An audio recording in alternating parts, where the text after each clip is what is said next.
Chapter 196. Generally speaking, no one would announce the good news before the diagnosis was confirmed, even if the person to announce the good news was the maiden's family. A married lady would inform her maiden's family as soon as she was pregnant in order to reassure them. If it was just an ordinary relationship by marriage, the maiden's family would naturally be happy that their child could have a better foothold in the husband's family. However, if the relationship was related by interest, the baby in the womb would also make this relationship more stable. Because of this, it was necessary to be safe. Therefore, although it was not necessary to wait until 3 months for the baby to be stable, at least the good news had to be confirmed before the good news was announced. Otherwise, because of some special circumstances, as a married lady who needed her maiden's family to help invite a doctor, she would secretly do it through someone she trusted. If the good news was announced early and the result was a mistake, it would be very unpleasant. Obviously, Luo Jingying's situation did not belong to any of the above. Li Hongming had always done things properly, so naturally, he would not make such a mistake. Then, it was certain that Luo Jingying was really pregnant. No doctor could confirm that a woman was pregnant in, at most, 1 month. Li Hongming dared to send people to the Luo family at this time. First, he knew that the Luo family also knew the truth. Second, he was really anxious and couldn't wait any longer. Luo Jingying had been in his harem for a month, but there was no news from Luo Peishan. Because she was a concubine, her maiden's family could not do anything openly. It was normal for them to secretly find ways to send gifts and inquire about the situation. Out of 10 families, it was estimated that 9 out of 10 families were like this. Under normal circumstances, as the wife, she would turn a blind eye to the concubines with background and would not interfere. However, the Luo family's attitude was as if there was no such person. Li Hongming did not want to ask his princess not to make things difficult for the Luo family, but to ask if anyone from the Luo family had come to the Luo family. Li Hongming had already faintly sensed the real situation from Luo Jingying's attitude at the beginning. However, the reality seemed to be worse than he expected. This was what Li Hongming did not want to see the most. This was no longer a matter of whether his concubine was liked by her maiden's family. To some extent, it was a more direct reflection of the Luo family, or more accurately, Luo Peishan's attitude towards him. If Luo Peishan thought highly of him, as long as he had the slightest intention of assisting him, even if he sent a kitten or a puppy to his residence, he would use this opportunity to get closer to him. However, if it was the opposite, even if Li Hongming schemed against his most beloved granddaughter, he would probably bear the pain and give her up. Because of this kind of anxiety, Li Hongming could not wait to find out that Luo Jingying was pregnant. If it were not for the sake of blocking the public's mouths and preventing them from completely angering the Luo family, he would have already taken action half a month ago when Luo Jingying's pregnancy began to show. His purpose was nothing more than to not give up. He wanted to confirm whether everything was really as he expected. If it was not, it would be for the best, but if it was... I don't know whether she is blessed or not. I only know now that the young lady from our family who was carried into Prince Rue's residence also came to the summer palace. Along the way, plus the few days after arriving, Prince Rue and our master met frequently. Even I have seen Prince Rue once, but I have never heard him mention anything. Madame Luo calmly told the truth, but Nanny Lu's heart was not calm. The Luo family actually did not even know this. Didn't concubine Ing say that she sent someone to inform them? Did she send someone who pretended to comply, or did she not send anyone? Prince Rue did mention this to me, but I forgot, so I did not mention it. Luo Peishan explained. Madame Luo responded indifferently, and then, there was no then. Nanny Lu saw that the Luo family was directly sending her off. They did not prepare to send someone to take a look, nor did they even ask a question, let alone take a look in person. Moreover, from their expressions, she could tell that they were not pretending. They really did not show the slightest bit of concern. Nanny Lu's first impression of Luo Jingying was not bad. However, not long after entering the mansion, Luo Jingying's nature was exposed. Moreover, she was still useful, so Li Hongming could not help but indulge her. Because of this, Luo Jingying was more arrogant than anyone else. Although she still reluctantly kept the rules in front of the princess, Nanny Lu could not tell how angry she was that the princess was above her. Sometimes, her eyes looked as if she wanted to strangle the princess and then take the throne. Nanny Lu naturally looked down on her. However, even if she did not know the details, she knew that Luo Jingying was from the minister's mansion and was of great use to the prince. Moreover, the princess did not say anything, so she naturally could not say anything. However, as time went by, she naturally found that something was wrong. Concubine Ying's status in her family was a little. Moreover, the prince's patience with concubine Ying was wearing thin day by day. At this time, they found out that concubine Ying was pregnant. At first, Nanny Lu was very happy because Li Hongming did not have any children. However, after calculating with her fingers, she knew that concubine Ying was pregnant before she entered the mansion. Although she believed that concubine Ying would not do anything to betray the prince, her pure happiness was still covered with a layer of shadow. However, for the sake of the prince, she was very willing to make a trip to the Luo family. However, the result she got was like a bucket of cold water to her head. How was this not good? It was just one more title than the person who was expelled from the family. Nanny Lu was a little stiff. She braced herself and said, "Lord Luo, Madam Luo, concubine Ying is young and this is her first child. It is inevitable that she will be a little scared. If you can let her relatives see her and talk to her, she may feel better.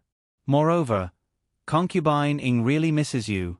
You see, I'm afraid that this matter has not happened in other families. Only our prince is lenient. Prince Rue is lenient, but we have to abide by the rules. A concubine's family is not even a proper relative." Madame Luo calmly interrupted her. Nanny Lu wanted to slap her own mouth. In her eyes, her prince was the best and the most honorable. As an official, she had to respect him. Whatever he said, she had to follow his will. Therefore, her words, which were originally asking for help, unconsciously became a favor. Madame Luo smoothly rebutted her back. It was really hard to swallow. Madame Luo, you are being modest. You are talking about other families. How can your family be mentioned in the same breath as theirs? Can you say this in front of Elder Lu? Madame Luo's tone was calm, but her words were not polite at all. Nanny Lu was speechless. Her goal was very simple. No matter what their relationship with concubine Ying was, as long as the Luo family went to see her, it would be enough to let outsiders know that the Luo family had entered the prince's place. Obviously, the Luo family really did not give any face and did not care about concubine Ying at all. Naturally, they would not care about what kind of life she would lead without the support of her maternal family. Jing Wan came back with some people with noodles. She did not expect that there would be an outsider after her sister-in-law had left. Originally, she wanted to give the noodles to Li Hongyuan in person. However, there were some people who did not want to do it. In the end, she did not do such an unruly thing. Li Hongming naturally saw Jingwan's intention. He did not want her to cook, but he was very willing to pass on such a relatively intimate thing. Naturally, he would not be kind to the person who disturbed the situation. Therefore, he looked at Nanny Lu a little coldly. When he wanted to target someone, his momentum was really terrifying. Nanny Lu's legs trembled and she almost knelt on the ground. Jingwan looked at her from the side. She was not curious, but obviously, it was not suitable to continue, so she squatted and prepared to leave. However, before she could open her mouth, "This must be your Fu's third miss, a truly beautiful person," she smiled at the right moment and looked at Li Hongyuan. "Speaking of which, Prince is really blessed." Then, she clearly felt that the feeling of being targeted weakened a lot. She did not expect that she had gambled correctly. However, Jin Qinhuang's care for the Luo family's third miss was simply shocking. Nanny is overpraising. Jingwan smiled faintly. Because the Luo family's third miss was famous outside, although she had never seen her, but she was very clear about her bearing and self-restraint. Originally, because of the Luo Jingying, she was very suspicious of this point. Now that she saw it, she knew where the problem was. That was a person who tried to paint a tiger but ended up looking like a dog. Because she held back for a while, after collapsing, she gave people an even worse impression.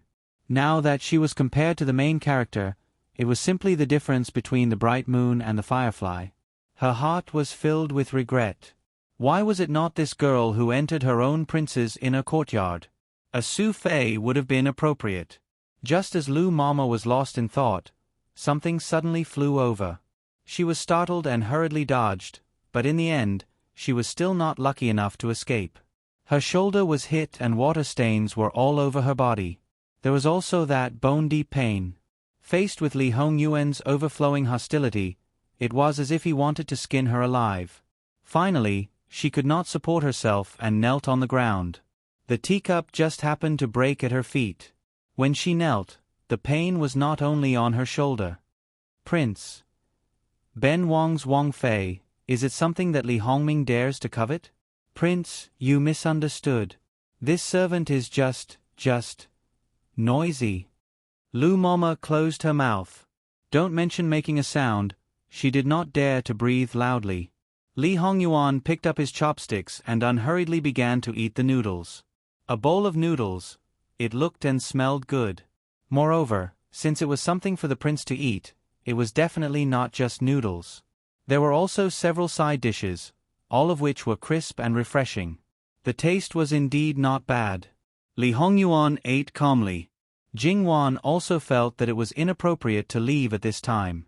His movements were quite fast. He basically finished the entire bowl of noodles and most of the side dishes as well. After he put down his chopsticks and rinsed his mouth, he looked at Jing Wan. Your fourth younger sister is pregnant. Do you want to go and see her? This prince is just in time to find Li Hongming and ask him how he trains his servants. Fourth younger sister. Jing Wan was slightly startled. Then, she glanced at Lu Mama and chuckled. Everyone in the Luo family knows that this servant and my fourth younger sister are like fire and water. She is now very precious. If this servant goes to see her now, what if something bad happens to her because of anger? I think Prince Rue loves children. If Prince Rue blames me, this servant can't bear the responsibility. In the Luo family, only you 5 masters come out to avoid the summer heat. Needless to say, Lord Luo and your elder brother are here. Madame Luo is her grandmother, and she is now a concubine. Whether in status or seniority, if Madame Luo condescends to see her, I'm afraid her life will be shortened. Speaking of which, only your sister-in-law is barely suitable. My sister-in-law's health has just recovered. How can she go out? Jing Wan flatly rejected. Duchess Ding made such a scene in front of the Luo family's residence that day. There were probably few people in and out of the summer palace who didn't know about it. If you marry me, your status will naturally be very inappropriate. Now you have to be a little wronged. Although she is a concubine and you don't like her, she is still a member of the Luo family and was born in the minister's mansion of the Ministry of Personnel. Even if she is a concubine, she is still more noble than others. There are people everywhere who flatter the powerful and trample on the weak. She represents the Luo family in Prince Rue's mansion. When others trample on her, they will probably feel the pleasure of trampling on the Luo family. Moreover, doesn't Wan want to see her in person? Li Hongyuan gave a shallow smile. Although Jing Wan was a little dizzy from Li Hongyuan's enigmatic smile, she didn't really faint. The meaning behind these words seemed to be helping Luo Jingying, but no matter how she listened, it didn't sound right. Prince Jin occasionally did things that he shouldn't have done. According to Jing Wan's words, it was a violation of his persona. However, these things seemed to be indirectly related to her, and the result was very satisfying. And now, he seemed to be doing the same thing again, with a bit of wilting. Personally meet Luo Jingying and let her tell Prince Rue about Luo Jingying's status in the Luo family. As long as she broke Prince Rue's last bit of fantasy, Luo Jingying's days could be imagined. Thinking about it like this, she seemed a little excited. There was a saying, what was it again? Knowing that she's not good, I'm happy. Seeing with my own eyes that she's not good step by step, wouldn't I be even happier? Well, in fact, Jing Wan wasn't that bored. It was meaningless to pay too much attention to people like Luo Jingying.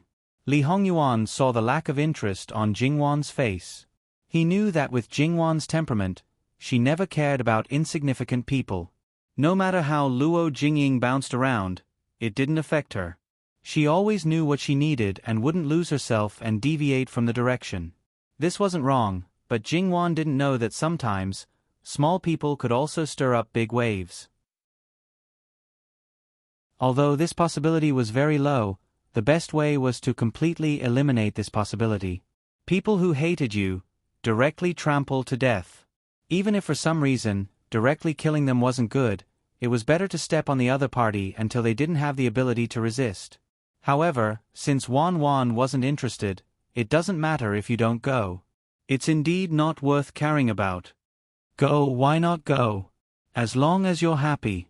Li Hongyuan seemed to say a little helplessly. This feeling of pampering and indulgence came again. Jingwan uncomfortably shifted her gaze away.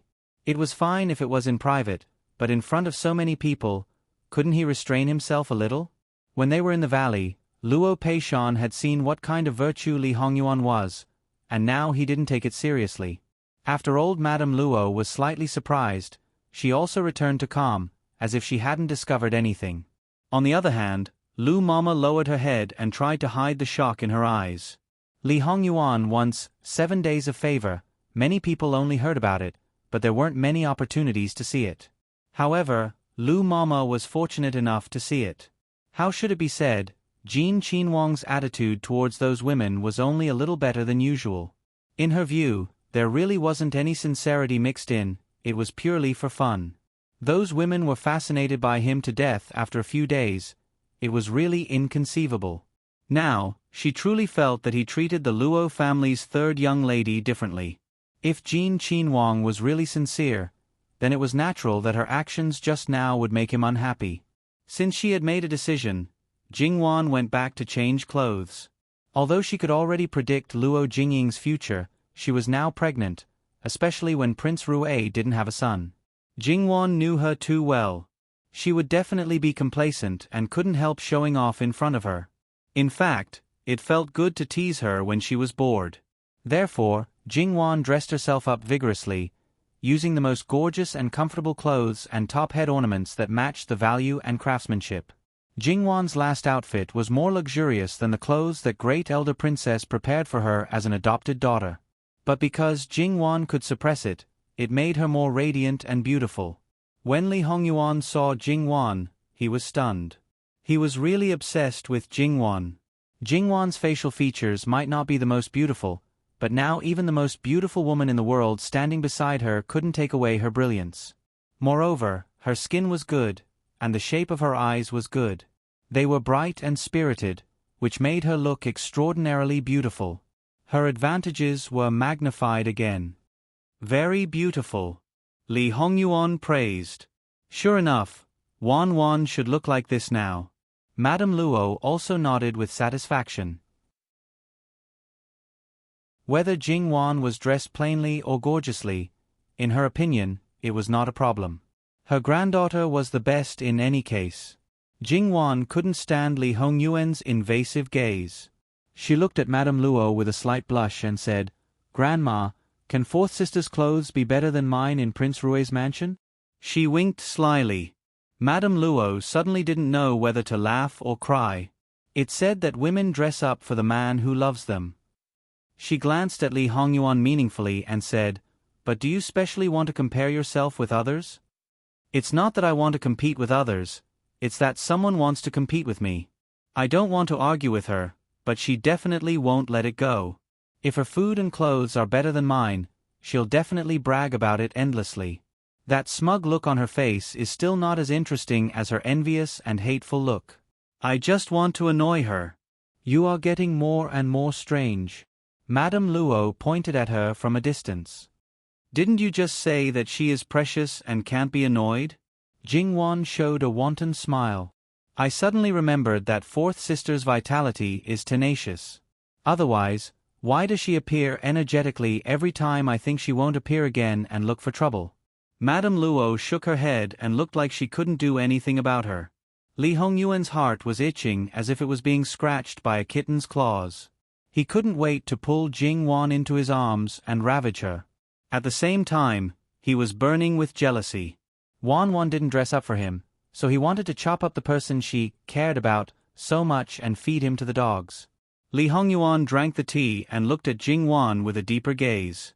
It was as if the tea in the cup was actually Jingwan's body and soul. It was incomparably delicious.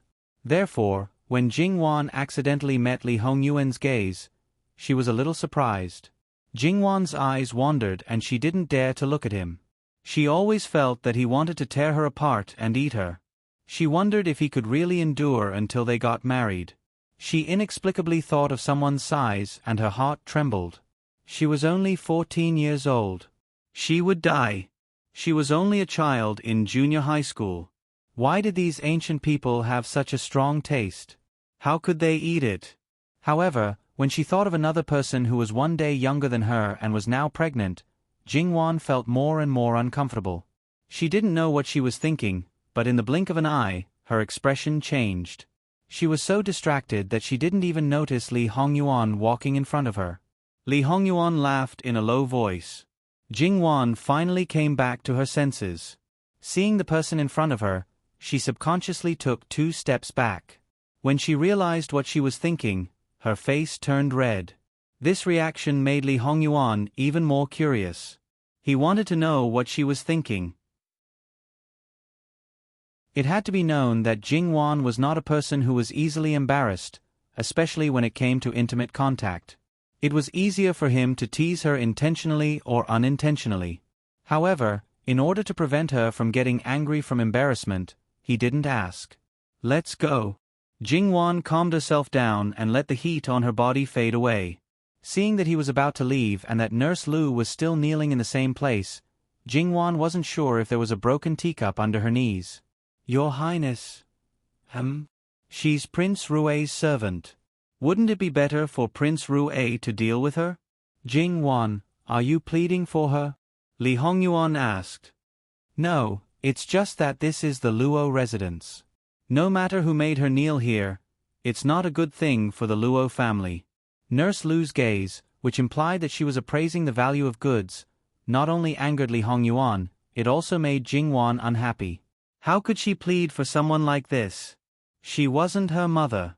If Jingwan really did plead for mercy, Li Hongyuan wouldn't refuse. However, Jingwan's true nature made him happier. There are always people in this world who think they're infallible. This prince didn't make anyone kneel.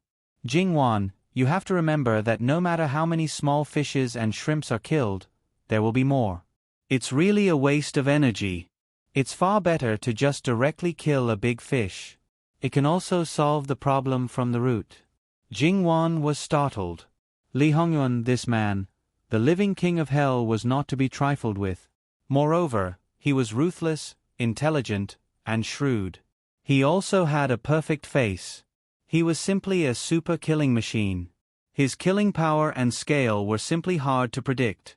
Li Hongyuan wanted to touch her face, but he restrained himself and softly said, "Don't be afraid." Jingwan had seen the terrifying scene of him killing people. After that, he also said similar words. At this moment, Jingwan truly believed that even if he became the enemy of the world, he wouldn't hurt her. What should she do? This kind of man, even if he had a bad record, seemed to be very easy to move. Once or twice, her heart would beat faster. After a few times, perhaps she would really be moved. At this moment, Jingwan finally realized that her heart couldn't really be protected even if she wanted to. She was a little scared, but also a little expectant. If she didn't try, although she would prevent harm, her life would be as dull as water. When she thought about it in the future, her memory would be blank. After all, the things that really left a memory were often the things that were deeply engraved. For example, she wouldn't remember what she ate a few days ago, but she probably wouldn't forget the first intimate contact with the man in front of her. Then, let it be like this. Let nature take its course. There was no harm in seeing if this man could really move her heart. What harm was there in tasting the joys and sorrows of love? However, Jingwan felt that according to everything that Jin Qinhuang was doing now, whether she was moved or not, it was very easy but also very difficult. The biggest obstacle was none other than those women. The past, she could ignore it, but in the future, it would depend on whether he could keep it. It was reasonable to say that a man who was fickle in love with beauty would find it difficult to turn back. But after she entered the capital for a few months, she didn't hear any romantic affairs from him. Perhaps the so-called great favor was just a smokescreen. Jingwan was very clear that this was actually her most solid bottom line. That was the boundary between being moved and being unswervingly loyal. If it was only being moved, then she could completely cut off the threads of affection. If it was being unswervingly loyal, right now, her reason was that if the monarch was heartless, then she would stop. When it really came to that, people were often crazy. If he really gave her too high of an expectation and destroyed it with his own hands, perhaps she would pull him to perish together. However, thinking about this now seemed to be superfluous. From a few days ago, she only thought of treating him as a family member. But now, she was indulging herself. Such a quick change, Jingwan herself didn't expect it. She looked at Li Hongyuan and suddenly laughed. "Wang Ye, you have already won. If this is your purpose, then please continue to work hard. Chenu is looking forward to it." Jin Qinhuang's every word and action, to say that there was no purpose, Jingwan didn't believe it. Now, she would just treat it as him pursuing her. Li Hongyuan slightly raised his eyebrows. He seemed to understand something, but also seemed to not understand. But seeing Jingwan's bright smile, he really wanted to kiss her, but there were too many people who were an eyesore. "Wang Ye, it's time to go." Li Hongyuan and the masters of the Luo family left. Lu Mama also slowly stood up, but that feeling of fear and trepidation didn't disperse for a long time. They were small fish and shrimp. Their masters were naturally the big fish. Slaughtering the big fish was refreshing? What did this mean? Jin Qinhuang was actually the same. Lu Mama staggered and almost lost her footing. There was a prickling pain in her knees, as if her legs were about to be crippled. She smiled bitterly. How long had it been since she was offended like this? He didn't let her kneel. That's right, she couldn't bear it and knelt down. But the other party had such a noble status. If he didn't tell her to get up, would she dare to get up herself? Lu Mama endured the pain and followed as fast as possible. She didn't forget that Jin Qinhuang initially wanted to question her own Wang Ye because of her. She also blamed herself. When she was in Rue Wangfu, she was used to being dignified. It was inevitable that some things that shouldn't be present on a servant's body would appear. Moreover, the places she dealt with all year round were all in the back residence. Even if it was other people who knew her identity, they would still be respectful. For a moment, perhaps she was a little carried away and forgot that there were actually many people who could easily crush her to death. Moreover, it wasn't as difficult as crushing an ant. When facing Jin Qinhuang, she should be even more clear about this point. But if she didn't pay attention, she would make a mistake. To say it was big, it wasn't a big matter. It was just that her eyes were a little presumptuous. But to say it was small, she could lose her life. And Jin Qinhuang's following words, how should she say it to her own Wang Ye? Outside the gate, the Luo family respectfully sent off Li Hongyuan. At the same time, Luo Peishan handed a box to Jin Qinhuang. Li Hongyuan didn't say anything or ask anything and directly received it. Jingwan then boarded the carriage. From beginning to end, no one looked at Lu Mama. The other two servant girls who had been waiting outside the carriage looked at each other in dismay. What happened? Moreover, Jin Qinhuang came out of the Luo family. In front of the two servant girls, Lu Mama naturally wouldn't bow and bend her knees. With an expressionless face, she said, "Still not leaving. What was in that box?" Facing the magnificent heaven stairway, Jingwan naturally prepared to choose the winding road on the side. Li Hongyuan didn't think so. The two horses were the true portrayal of his intentions. Jingwan looked at the horse that she had used on the road. At first, she found it strange that Jin Qinhuang had prepared something for her. When she returned it, he didn't say a word and took it back. She thought that the horse was only lent to her. It turned out that it was waiting for her here.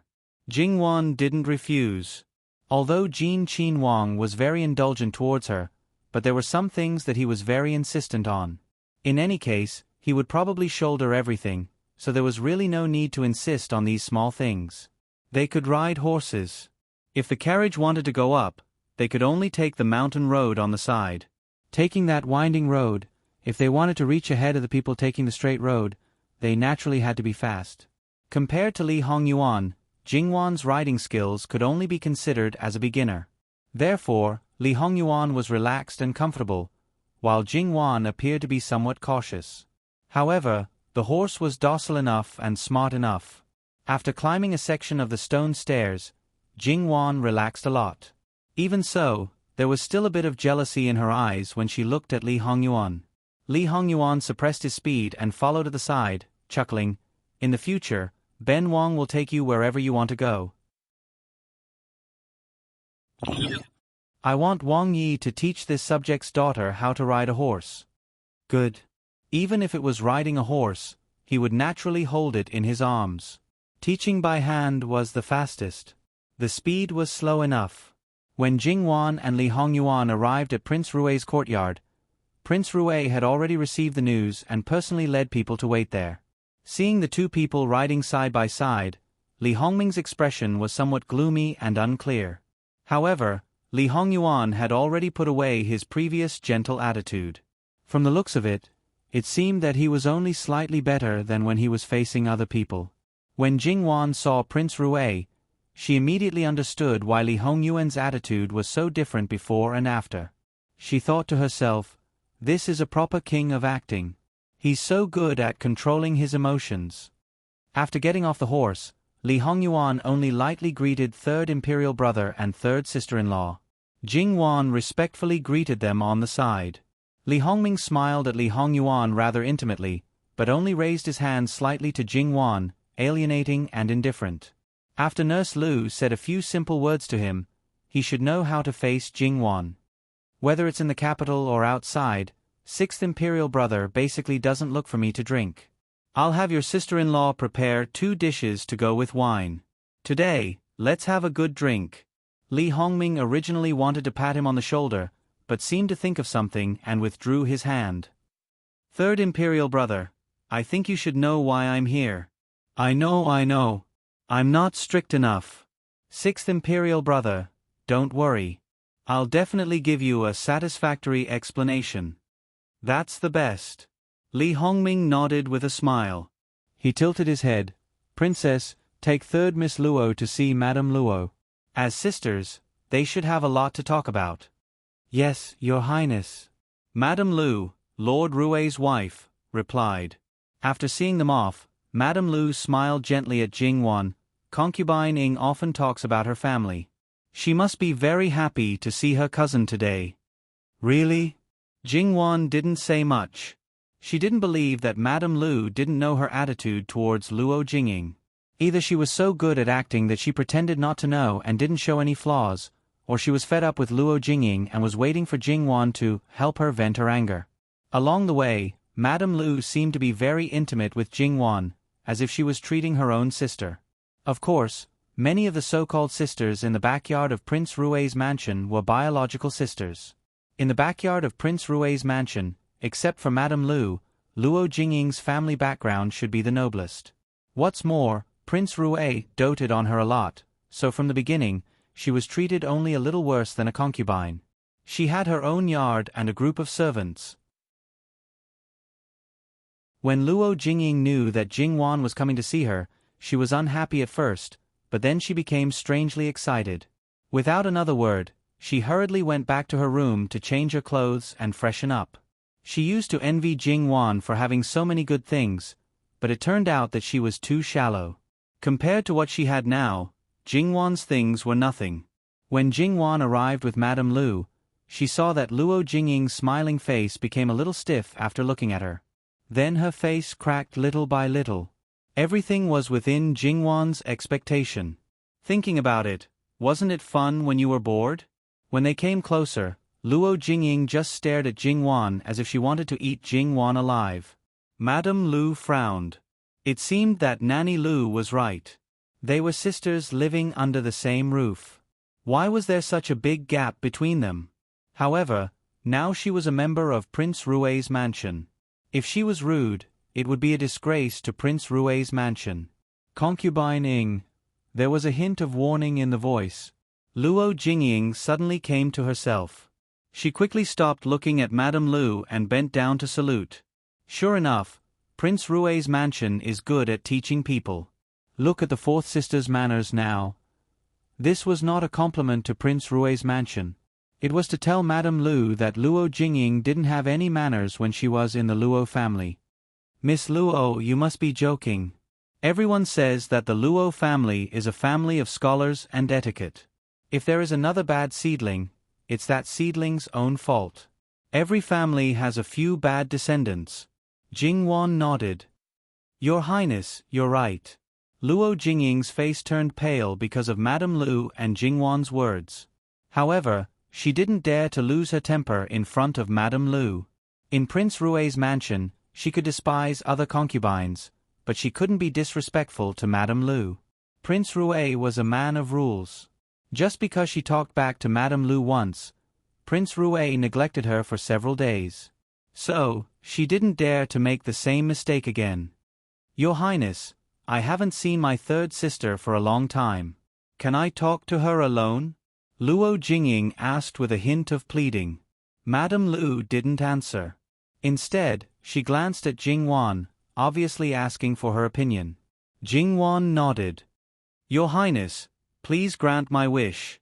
Miss Luo, you're too serious. Concubine Ing, Miss Luo is your older sister, and the future princess, you shouldn't neglect her. If she let this one suffer here, it's possible that the King of Hell would blame this on Wang Ye's head. With the Gong Prince as a precedent, she didn't want Wang Yi to suffer the same fate as her maternal family. Because the left governor was the Gong Prince's biggest backer, the King of Hell would make a move on him. During this time, the Gong Prince was like a grandson in front of his father-in-law. Her prince's biggest backer wasn't her maternal family, but his biggest backer had an unusual relationship with the King of Hell. When the time came, her maternal family was the most likely to suffer. Luo Jingying's heart was filled with hatred. Your Highness, you're worrying too much. Before I got married, my relationship with my third sister was the best. Even if I neglect anyone, I won't neglect her. Madame Lu gave her a deep look. I hope so. When it came to understanding Li Hongming, there was probably no one who knew him better than her. On the surface, he seemed to care about his children, but in fact, that wasn't the case. Therefore, the one in Luo Jingying's belly, he wouldn't care much about it. After Madame Lu left, there were only the two sisters left, and there were already people waiting on them. https://www.bicken.com/11/11807/6653216. HTML Please click here to report an error. Registration is not required. We will deal with it as soon as possible. After reporting, please wait patiently and refresh the page. Please remember the domain name of this book: www.bicken.com. Bicken.com Mobile Edition.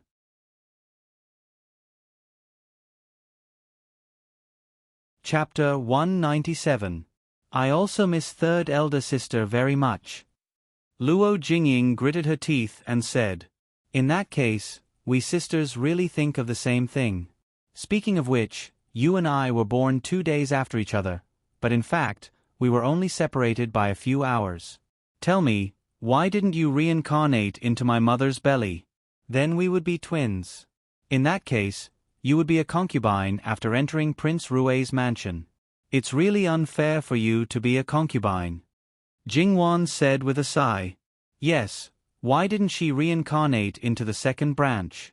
That way, everything that Luo Jingwan had since she was a child would belong to her. She wouldn't have to be suppressed by Luo Jingwan all the time, and she still couldn't live a peaceful life. She had already taken out the best things, but she still couldn't compare to Luo Jingwan. She looked at Luo Jingwan's tender appearance and thought about how the items in Rouge Pavilion were already ridiculously expensive to begin with, but they were sold to her at double the price. Needless to say, it was definitely this B****''''''''''''''''''''''''''''''''''''''''''''''''''''''''''''''''''''''''' The more she thought about it, the angrier she got. Ah, fourth younger sister, are you serious? Jingwan chuckled. You're so naive. Although reincarnation is a technical job, if you screw up, no matter how good your reincarnation is, you'll probably be done for. Don't you think so, fourth sister? Luo Jingwan. It's fine if you don't follow the rules at home, but it's too ugly if you still act like this after marriage. Even if you don't think for yourself, you should think for the child in your belly. When the child is born and knows that he has such an unruly mother, he will be ashamed to see others. Jingwan glanced at Luo Jingying's flat belly and then looked at her undeveloped body. It was a sin. This child was too important for Luo Jingying. It was the foundation of her life. When she gave birth to her eldest son, Prince Ruwei would ask for the title of concubine for her. At that time, princess consort would be the princess consort. Without a son, she could only hide. Thinking of this, Luo Jingying tried her best to calm her anger. When she looked at Jingwan again, she suddenly laughed and waved the servant girls who were waiting on her to leave. These people understood her temper, so they obediently retreated. However, she couldn't order Jingwan's servants around. They completely ignored her. Jingwan just raised her chin, and Nanny Gong and 2 servant girls left. They were well behaved, and their clothes were not out of place. Third sister is right. This child is as important as my life. Speaking of which, I may be lacking in other aspects, but God is still kind to me. He gave me a child on my first time. But after third sister gets married, I don't know if you'll be so lucky. But it doesn't matter.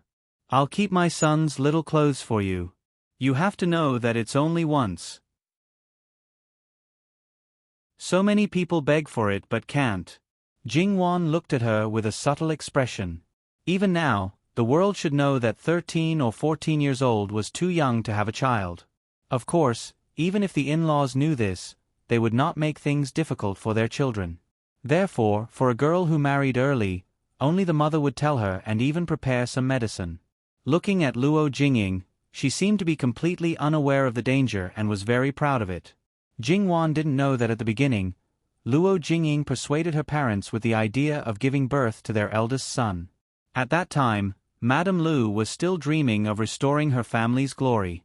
She thought that this woman would be in danger whenever she gave birth and that her daughter wouldn't be so unlucky.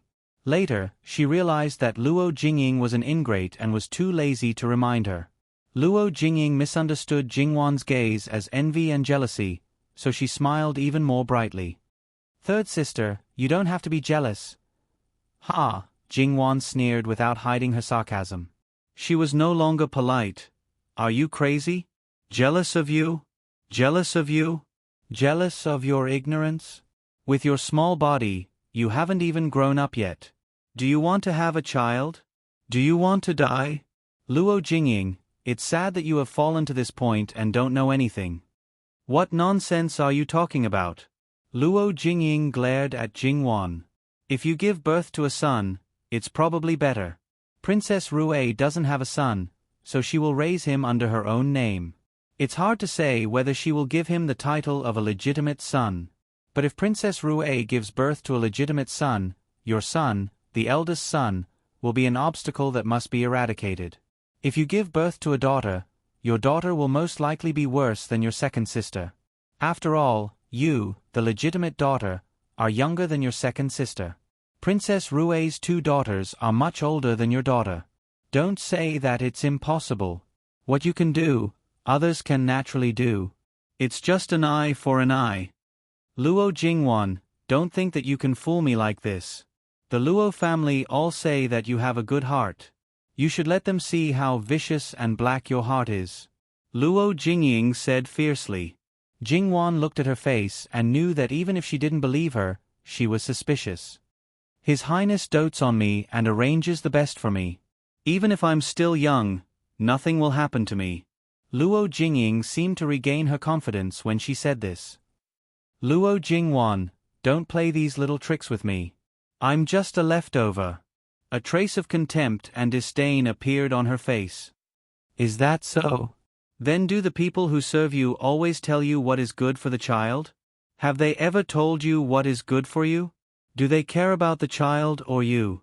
If you can tell me one thing about them being considerate of you, I'll admit that I'm playing with numbers. Luo Jingying's face changed again.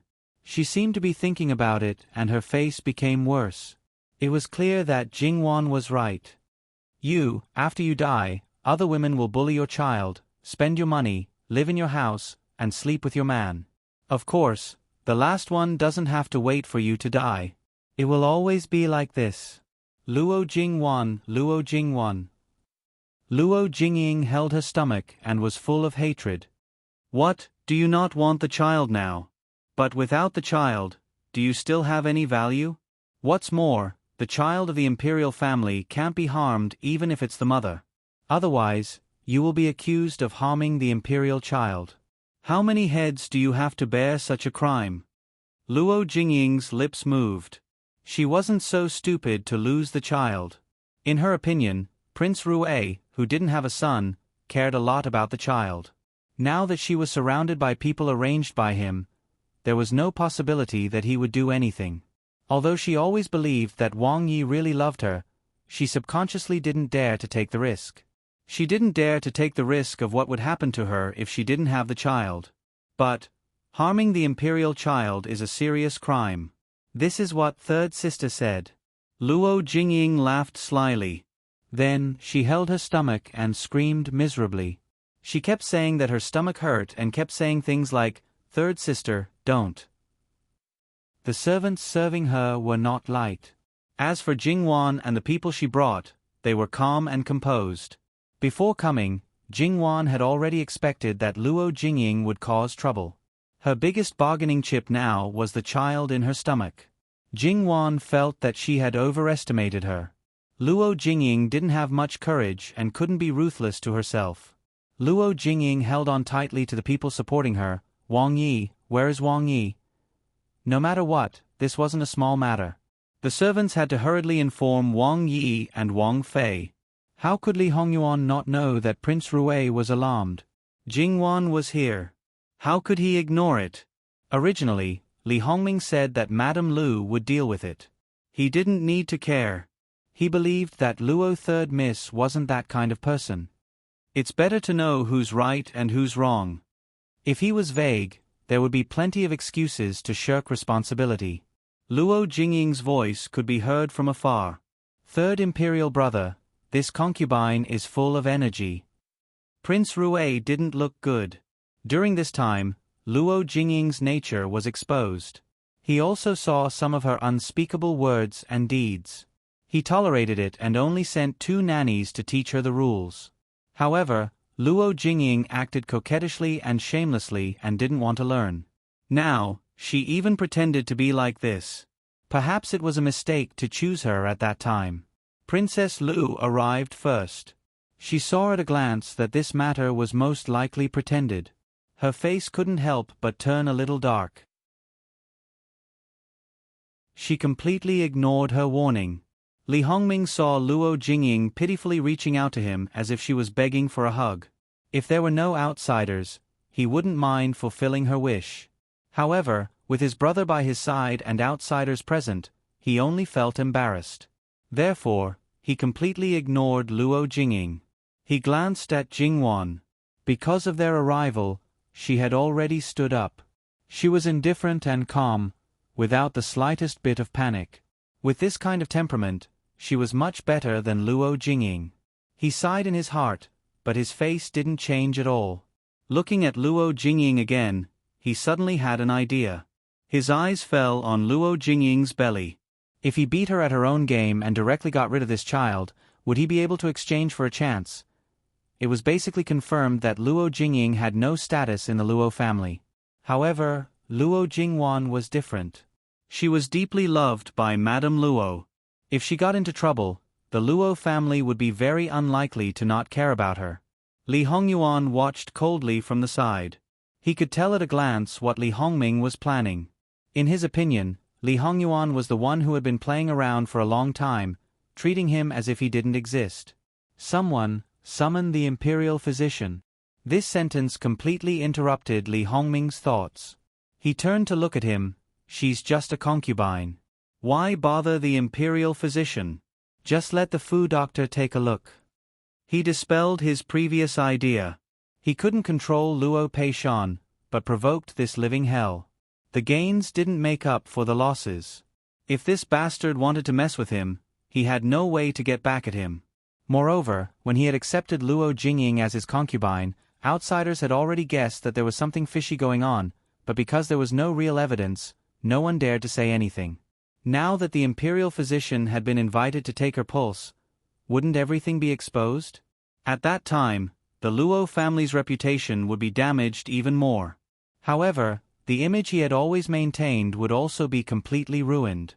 Third imperial brother still doesn't have an heir, and imperial mother is also anxious. When the concubine was pregnant, the female physician stayed by her side every day. The imperial physician also took a pulse every 3 days. Now, this one's background is much more noble than that one. Third imperial brother, why are you neglecting her? Li Hongming's expression didn't change. Sixth younger brother, you misunderstood. I think it's because I don't have many children. The previous child, perhaps I cared too much about it. I couldn't suppress my good fortune and couldn't save her life. Therefore, it's better for this one to be less important. It has nothing to do with this prince. This imperial physician must be invited. He must let this prince know whether the fetus is really affected or someone is deliberately playing tricks. If it's the former, then it can only be your bad luck, third imperial brother. If it's the latter, then this prince can't help but turn the fake into the real. Li Hongyuan's words were indifferent, but the meaning behind them was frightening. Li Hongming was glad that he dispelled the idea. Otherwise, the one who would suffer in the end would be him. However, Jingwan was surprised by Li Hongyuan's unreasonable tyranny. If you suffer a loss, then it's your own bad luck. If you let him suffer a loss, then he'll return it to you 10 times, 100 times over. However, Prince Rue didn't dare to say anything. Because he kept silent, even if he couldn't retaliate against him, at least there wouldn't be any more disastrous losses. Even if he had no power or influence on the surface, in reality, to some extent, he had more power than the emperor. Moreover, the emperor was absolutely not as free and unfettered as he was. The emperor would be bound by many rules and regulations, but he wouldn't. To be a Wangye, to be able to achieve the status of Jin Qin Wang, was probably unprecedented. And when you became the object of such a man's protection, it was actually quite interesting. Sixth younger brother, she's just young and delicate. She wants this prince to take a look at her. Looking at her appearance, it doesn't seem like she's affected by the fetus. Why should sixth younger brother care about this little trick of the inner residence? Let's go, let's continue drinking. Third older brother recently got some good stuff. Let's open sixth younger brother's eyes. What was this called? Spending money to avoid disaster. Looking at Li Hongyuan's attitude, it was clear that he was accustomed to it. Jingwan also understood that Li Hongyuan's real purpose in having her come was purely to extort Prince Rue's things. The other things were just incidental, it didn't matter whether they could be achieved or not. Wangye, may this subject's daughter take her leave first? Speaking of this, because I was born a day earlier than fourth younger sister, I was considered to be a head above fourth younger sister. Fourth younger sister's relationship with this subject's daughter hasn't been harmonious since childhood. She is easily agitated when she sees this subject's daughter. Now that her body is heavy, it's not good for everyone. Moreover, before I left, grandfather and grandmother didn't agree with this subject's daughter coming. In the future, if there's no need to see her. Jingwan seemed to be tactful, but the meaning she wanted to express was very clear. Li Hongming was clearly furious, but he still maintained a perfect smile on his face. Not to mention that Li Hongyuan was present, he couldn't flare up. Even if it was just Jingwan, he still needed to maintain his poise.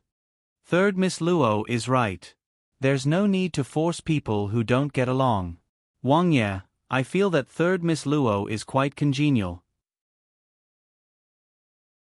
In the future, we will be sisters-in-law. I wonder if I can occasionally invite third Miss Luo to our mansion for a chat? Princess Lu said in a soft voice. I can't make the decision. It depends on whether third Miss Luo is willing. Digression.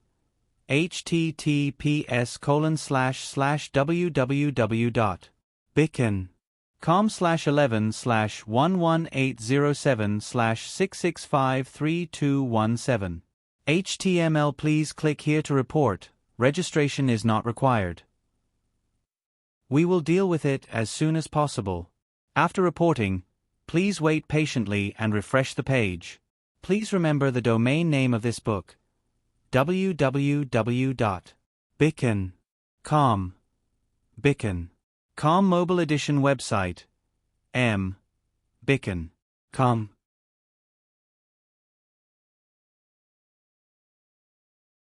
Chapter 198. I can't make the decision. It depends on whether Miss Luo is willing or not. Prince Rue smiled warmly. Compared with his gloominess before, he was probably really happy now. He looked at Princess Lu with a much softer look. What was a good wife? Princess Lu was a good wife. She was anxious for Prince Rue and thought for him. When a man couldn't do anything, he relied on wife diplomacy. As long as there was contact, he didn't have to worry about the relationship. Not to mention other things, just based on this point alone, even 10 Luo Jingyings would not be able to catch up. Originally, she had her own advantages, but unfortunately, she did not have a good relationship with Jingwan and the Luo family. Moreover, it seemed that her IQ was not online. She had already warned her, but she still messed things up. Li Hongming obviously wouldn't fall in love with any woman. In his eyes, there were only value and no value. Could Luo Jingying's value be compared with Princess Lu's? It was impossible before today, and it was even more impossible after today. After Jingwan made it clear that the Luo family didn't care about Luo Jingying, her value was probably only to give birth to a baby. During the pregnancy, she might get some benefits. The so-called benefits came from Princess Lu's care for the baby. It was difficult for her to see Li Hongming again. After giving birth to the baby, Luo Jingying's fate was definitely worrying. Princess Consort's invitation, this subject's daughter does not dare to refuse.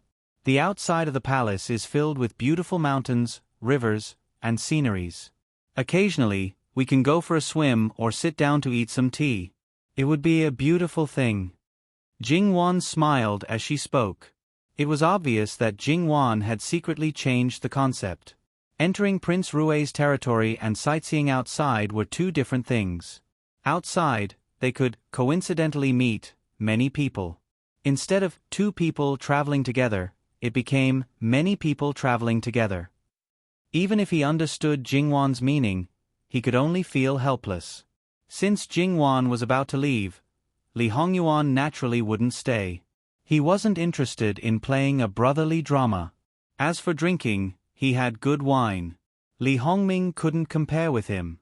However, when Li Hongyuan was about to leave, Li Hongming was a little surprised. If he came together because he happened to be in the Luo family, although it was unbelievable, it was not unacceptable. They would leave together. Li Hongming glanced at Jingwan and Li Hongyuan with a little curiosity. After the marriage was confirmed, his sixth brother showed some unusual care for the third Miss Luo. This kind of care seemed to go beyond a certain category. Since Li Hongyuan wanted to leave, naturally, no one could stop him. And just at this time, noble consort Su sent someone over. She said that she heard that the third Miss Luo was here and wanted to visit her. Jingwan naturally didn't have the right to refuse noble consort Su's invitation, and there was also no need to refuse. However, Jingwan looked at Li Hongyuan. Perhaps because there was someone he didn't want to do, his eyes weren't gentle and affectionate, but indifferent and familiar. There was even a trace of gloominess and hostility. This was really a contradictory and complicated person. However, when he was with her, he seemed to be very pure. In his pure eyes, there was only her. Li Hongyuan nodded imperceptibly. Then, Jingwan went to see noble consort Su without worry.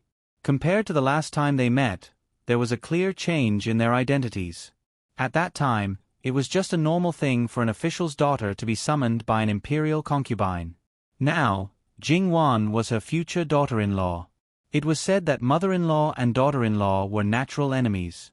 What's more, it was said that Prince Jin and noble consort Su had a deep mother-son relationship. With Duchess Ding as an example, Jing Yuan was actually a little nervous. When a noble consort went crazy, it was much more terrifying than Duchess Ding. As they left, Prince Rue and his wife also sent them off. According to Princess Lu's intention, they were going to pay respects to noble consort Su. Obviously, it was to cheer Jing Yuan up. Although the essential purpose wasn't for Jing Yuan still accepted it. After all, this was the first time meeting. With one more person, she would feel more at ease. Then, the acting Luo Jingying was forgotten in place. She was in a daze. She didn't know if it was because she hadn't come back to her senses yet or because the blow was too big.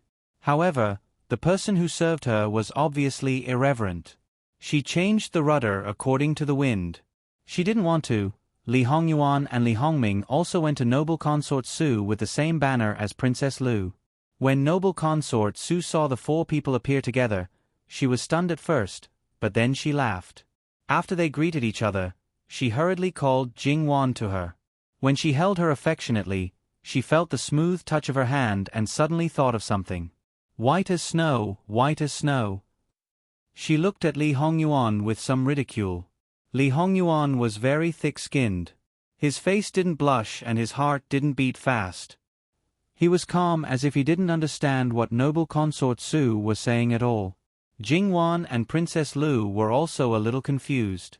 However, Li Hongming quickly understood noble consort Su's meaning. He quickly glanced at Jing Yuan with a look of self-understanding in his eyes. He quickly looked away and smiled without saying anything. Whether it was noble consort Su or Li Hongming, they probably thought that Jing Yuan was Li Hongyuan's type. Okay, this person has been sent here. You can do whatever you want. Noble consort Su waved at her two sons with some disdain, indicating that they should get out of here quickly and not be an eyesore. Mother, you don't want your sons any more after you have a daughter-in-law? Li Hongyuan said in a low voice, coquettishly. Is she still your daughter-in-law? You are shameless, but Miss Luo is. Get out of here, get out of here. Don't pretend in front of me. Noble consort Su scolded with a smile. Li Hongyuan thought to himself, I have done what I should and shouldn't do. How can she still be someone else's daughter-in-law? The two brothers were driven away by noble consort Su just like that. Noble consort Su looked at Jing Yuan again and found that she seemed to be a little shy. She smiled gently. She didn't know if it was because of the makeup, but the corners of noble consort Su's eyes were not so obvious. Naturally, she lost some of her sharpness and looked more gentle. Originally, she was graceful and noble, so it was not easy to get close to her. However, because of this gentleness, she had a good impression of her. It was like you thought that the other party was a flower on a high mountain, but in fact, the other party was especially fond of you. You couldn't help but feel flattered and happy. If it was just an ordinary girl, she would probably think that noble consort Su was a very easy person to get along with. Just think about it. She had been favored in the harem for decades. She could compete with the empress in the harem. Her son was one of the most powerful competitors for the throne. How could such a woman be easy to deal with? The atmosphere created by noble consort Su didn't make Jing Yuan relax. Instead, it made her more vigilant. When she spoke, she paid special attention to it. It could be said that it was watertight. And Princess Lu quietly accompanied them. Seeing that Jing Yuan and noble consort Su were competing, one was shy and the other was gentle. Princess Lu sighed secretly in the letter. This sister-in-law was also amazing. After being noble consort Su's daughter-in-law for so many years, she knew very well how powerful noble consort Su was. There were only a few girls who could deal with her freely. No, thinking back, it should be said that Jing Yuan was the first one she had seen. Thinking back, it was really not worth mentioning. After the two brothers left, Li Hongming wanted to go to Lu Chengdi to make a good impression, but Li Hongyuan was not interested. Knowing what kind of character he was, Li Hongming didn't care about him. He just teased him for a while and left. Li Hongyuan looked at the direction of noble consort Su's courtyard with a rather deep look. He knew that Jingwan could deal with it, but he also knew that she wouldn't like the atmosphere. He summoned an E and whispered something. Then, he walked around casually and returned to his courtyard. Noble consort Su was talking with Jingwan excitedly when a servant came to report that Great Elder Princess sent someone to invite 3rd Miss Luo to enjoy the flowers. Noble consort Su was slightly stunned. At that moment, the smile in her eyes obviously faded away. In the blink of an eye, she returned to normal. She patted Jingwan's hand and said, "Good girl, you can go now. Don't let your foster mother wait for a long time." Jingwan hesitated for a moment and then bowed to leave. After Jingwan left, noble consort Su became a little indifferent. This girl is good enough for 6th brother, but it's a pity. Princess Lu was slightly confused, but she didn't ask because it was not necessary. She's a good helper. Yuan doesn't need her. Princess Lu understood. She lowered her eyebrows and narrowed her eyes. She wanted to give her son the best, but it was a pity. What happened in your courtyard?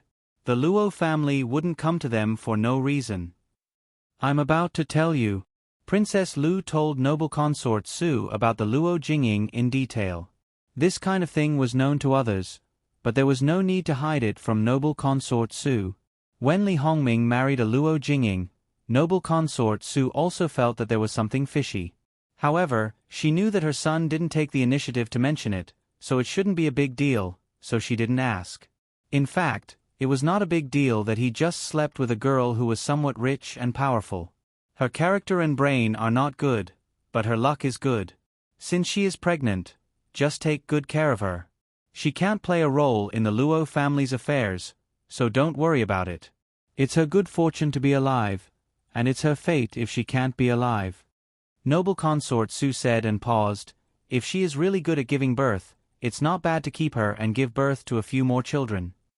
That was to be treated as a pure fertility tool. Princess Lu forced a smile. Although she had seen everything clearly, she still felt bitter in her heart. Mother, you're right. You are still young, and your body is fine. Work hard with Ming-er and try to give birth to a legitimate son. Although when you take the position, most of the heirs won't be legitimate sons, I still think highly of you. Princess Lu's eyes reddened. She didn't know if she was really touched or something else. Thank you, Mother. Well, you can go back. Deal with the concubine in the backyard. If you don't like her, you don't have to keep her. When the time comes, just keep the child and go to the mother. https://www.yanguiwaiwo.com/11/11807/6653219. HTML. Please click here to report. Registration is free. We will deal with it as soon as possible. After reporting, please wait patiently and refresh the page. Please remember the domain name of this book. www.yanguiwaiwo.com. Biku Pavilion Mobile Version Reading Website. yanguiwaiwo.com.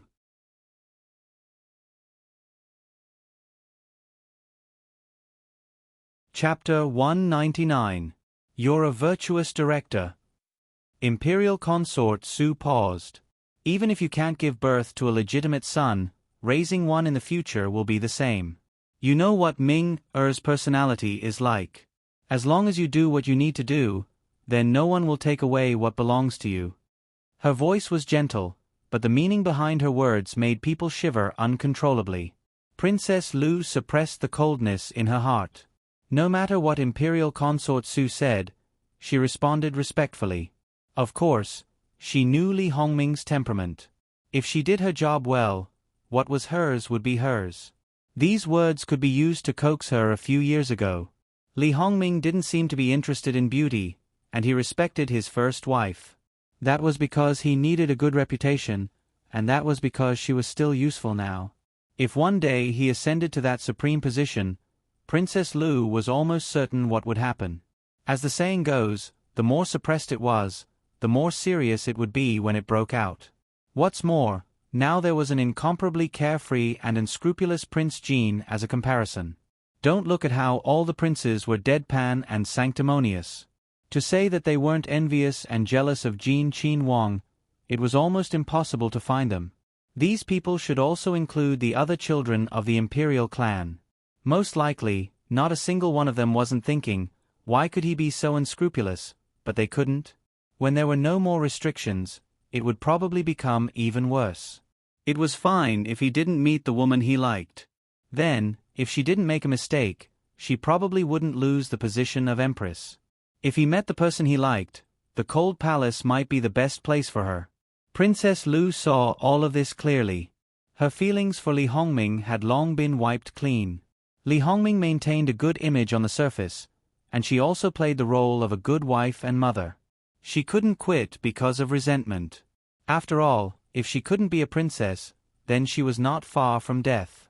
Moreover, it wasn't as simple as her life and death. She had 2 daughters. If they had a stepmother, she couldn't imagine what would happen to them. Even if she didn't care about the position of empress, she couldn't imagine that the one who would ascend the throne in the future wouldn't be Li Hongyuan. Because if that happened, her entire family would be destroyed. As the saying goes, one's glory is shared, and one's loss is shared. No matter how bad that man was, she had to help him. Noble consort Su sent Princess Lu away and sat there thinking. She also found that her youngest son cared about the 3rd young lady of the Luo family very much. But it didn't matter. Whether he really liked her or for other reasons, she wouldn't do the same thing as Duchess Ding. Maybe she would feel a little sad, but she was really scared by her son's reputation of bringing bad luck to his wife. Now they finally had a girl. Master Liaochen said that they were a match made in heaven, and nothing had happened to them until now. Even if she was dissatisfied, she would never show it. Otherwise, if others were inferior, the emperor would be dissatisfied with her. In actuality, she was quite glad that this girl had been given to her son and not to Li Hongyi to be his step-consort. If Madame Lu could sense it, then noble consort Su, as the person involved, could also sense it. This girl wasn't a simple person. She was well aware of the power of pillow talk. If this talk was unorthodox, then it would be good to use it on the opponent. However, this girl didn't seem like someone who would do evil, so it would only have a positive effect. In addition, this girl had a powerful maternal family. It was good for the person who married her, but bad for the person who married her. Although it was a pity that she couldn't be used, it was better to let her be a useless chess piece than to let others have her. Li Hongyuan's leisure didn't last for 4 hours before Emperor Lu Qingdi summoned him. Li Hongyuan was very annoyed by his old man's summons, but because he had nothing to do, he didn't give his old man a hard time. At this time, Emperor Lu Qingdi had already finished dealing with political affairs, and Prince Rue and the Gong Prince were also present. It was as if the father and son were chatting with Lei Lei. After Li Hongyuan paid his respects, they didn't say anything and just picked up the cup of tea. Who was Li Hongyuan? At the beginning, perhaps he didn't understand the meaning of Emperor Lu Qingdi's words, but Emperor Lu Qingdi made it so obvious, if he still didn't understand, then he would have lived in vain. However, even so, he didn't intend to cooperate well. With a cold face, he looked at Emperor Lu Qingdi, as if to say, "Are you idle?" Emperor Lu Qingdi didn't get a response, and Li Hongyuan's gaze made his balls hurt. He cursed in his heart, "You unfilial son." However, Emperor Lu Qingdi couldn't bring himself to directly ask for it. The others also looked at the confrontation between the father and son, not daring to say a word. It must be said that every time they saw Emperor Lu Qingdi suffer in the hands of Li Hongyuan, as the other sons, they were envious and jealous, but in fact, they were secretly happy. It couldn't be helped, who told them to often be trained like dogs by Emperor Lu Qingdi. So, when they saw him sulking, their hearts secretly rubbed, feeling a great sense of relief. Get lost. Seeing Li Hongyuan was like a wooden stake, Emperor Lu Qingdi was so angry that he smashed the cup again. Li Hongyuan looked at the broken cup that was still 2 steps away from his feet. This old man was really afraid of hurting him, smashing things farther and farther away. Speaking of which, with your attitude, it would be strange if you didn't raise an unfilial son. However, as the saying goes, the heavens cannot be offended. Li Hongyuan only angered him on ordinary trivial matters. If he really became lawless, then no matter how much affection he had, it would be worn away. Li Hongyuan clicked his tongue, when Mu Gonggong, who was outside, heard his master's call, he immediately came in and presented a small box. Li Hongyuan took it and casually threw it to Emperor Li's personal attendant. This was originally prepared for Fu Huang, but I didn't think that Fu Huang would be so impatient. A Ken will retire. Turning around, he leisurely left. Emperor Lu Chengdi was so angry that he almost fell backwards, cursing vile spawn, vile spawn. It must be said that the guards outside were already familiar with these words, their eyelids didn't even move. Emperor Li's personal attendant carefully held the small box. Just now, he almost didn't catch it and it really fell to the ground. Perhaps, not long after, his head would fall to the ground. He waited until Emperor Lu Chengdi almost vented his anger before he hesitated whether to present it or not. Stupid slave, still not bringing it over. Emperor Lu roared. Don't look at how Prince Jin was arrogant in front of Emperor Lu, other people would still tremble in the face of his anger. Emperor Lu Chengdi held the box and subconsciously wanted to throw it away, but in the end, he couldn't bear to and put it down. Prince Jin personally picked the tea. Before this official made the tea, he instructed this official to make sure it was done well. After tasting it, he left more than half of it to be presented to His Majesty. If it wasn't for Luo Peishan's words not long ago, how could Emperor Lu do this kind of shameful thing? But there was no other way. As the saying goes, only things that people couldn't ask for would make people think of them and feel that they were precious. His other sons would give him some good things from time to time to show filial piety, but this evil creature, other than longevity, he never gave him anything. Even if it was longevity, the things that were sent were basically his rewards. Even if it was just a simple change, he wasn't willing. Being so perfunctory, so careless, Emperor Li's heart was very stifled. But unfortunately, he didn't treat imperial concubine Su like this. Food, clothing, all kinds of things, imperial concubine Su could receive them. Although it wasn't a lot, it couldn't resist that kind of intention. Every time, imperial concubine Su liked it very much. Imperial concubine Su also very unkindly went to Emperor Lu to show off, making Emperor Lu more and more depressed. It was fine if it was just imperial concubine Su, but there was also Princess Min Xiang. Although the number of times was much less than imperial concubine Su, it was still far better than someone who didn't have anything.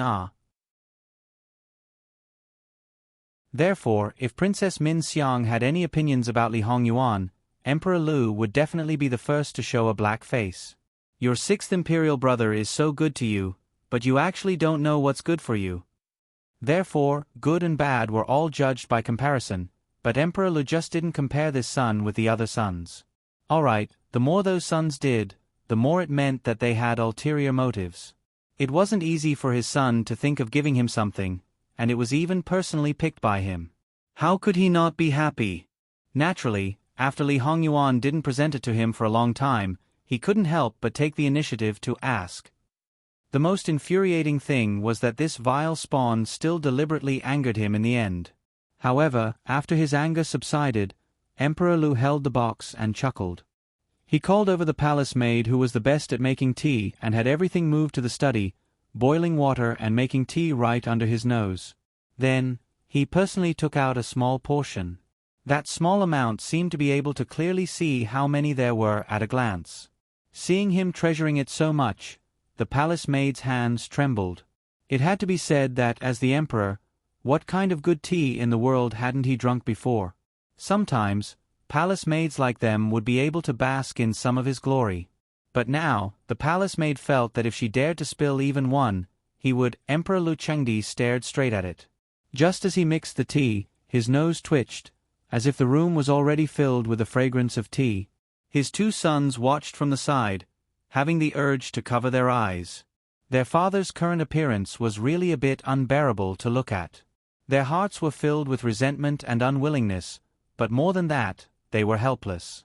They worked hard and suffered untold hardships, but they might not be able to get a smile from him. In the end, they were often suspected of having ulterior motives. But that person, he was relaxed. Perhaps, even if he sent a blade of grass, it would be regarded as the most peculiar and rare grass by their imperial father. Even if it wasn't a treasure, it was still a treasure. The Gong Prince's face was already a bit embarrassed, but Prince Rue was as usual, even jokingly asking Emperor Lu Chengdi for a sip of tea. "Can you be short of a sip of tea?" As expected, he was rejected, but his expression didn't change. Emperor Lu Chengdi impatiently tasted the tea. Obviously, it wasn't steeped yet, it was still boiling hot, but he inelegantly blew on it and drank a little bit. That expression of enjoyment was like tasting the finest nectar. Prince Rue's expression was also a bit difficult to maintain. https://www.bicken.com/11/11807/6653222. HTML chapter error. Click here to report, no registration required. We will deal with it as soon as possible. After reporting, please wait patiently and refresh the page. Please remember the domain name of this book: www.bicken.com. Biku Pavilion Mobile Reading Website. bicken.com.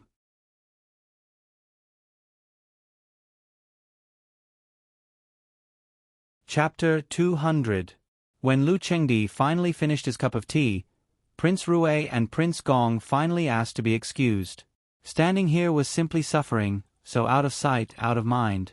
Perhaps they were provoked by Lu Chengdi, but after the two left, they didn't even bother to maintain the brotherly respect on the surface. They each returned to their own homes, each looking for their own mother. The resentment in Li Hongming's heart had reached a critical point. If he didn't vent it out, he might really do something unexpected. When he saw Imperial Consort Su, he directly kicked out all the servants, even forgetting basic etiquette and rules, venting his anger on Imperial Consort Su.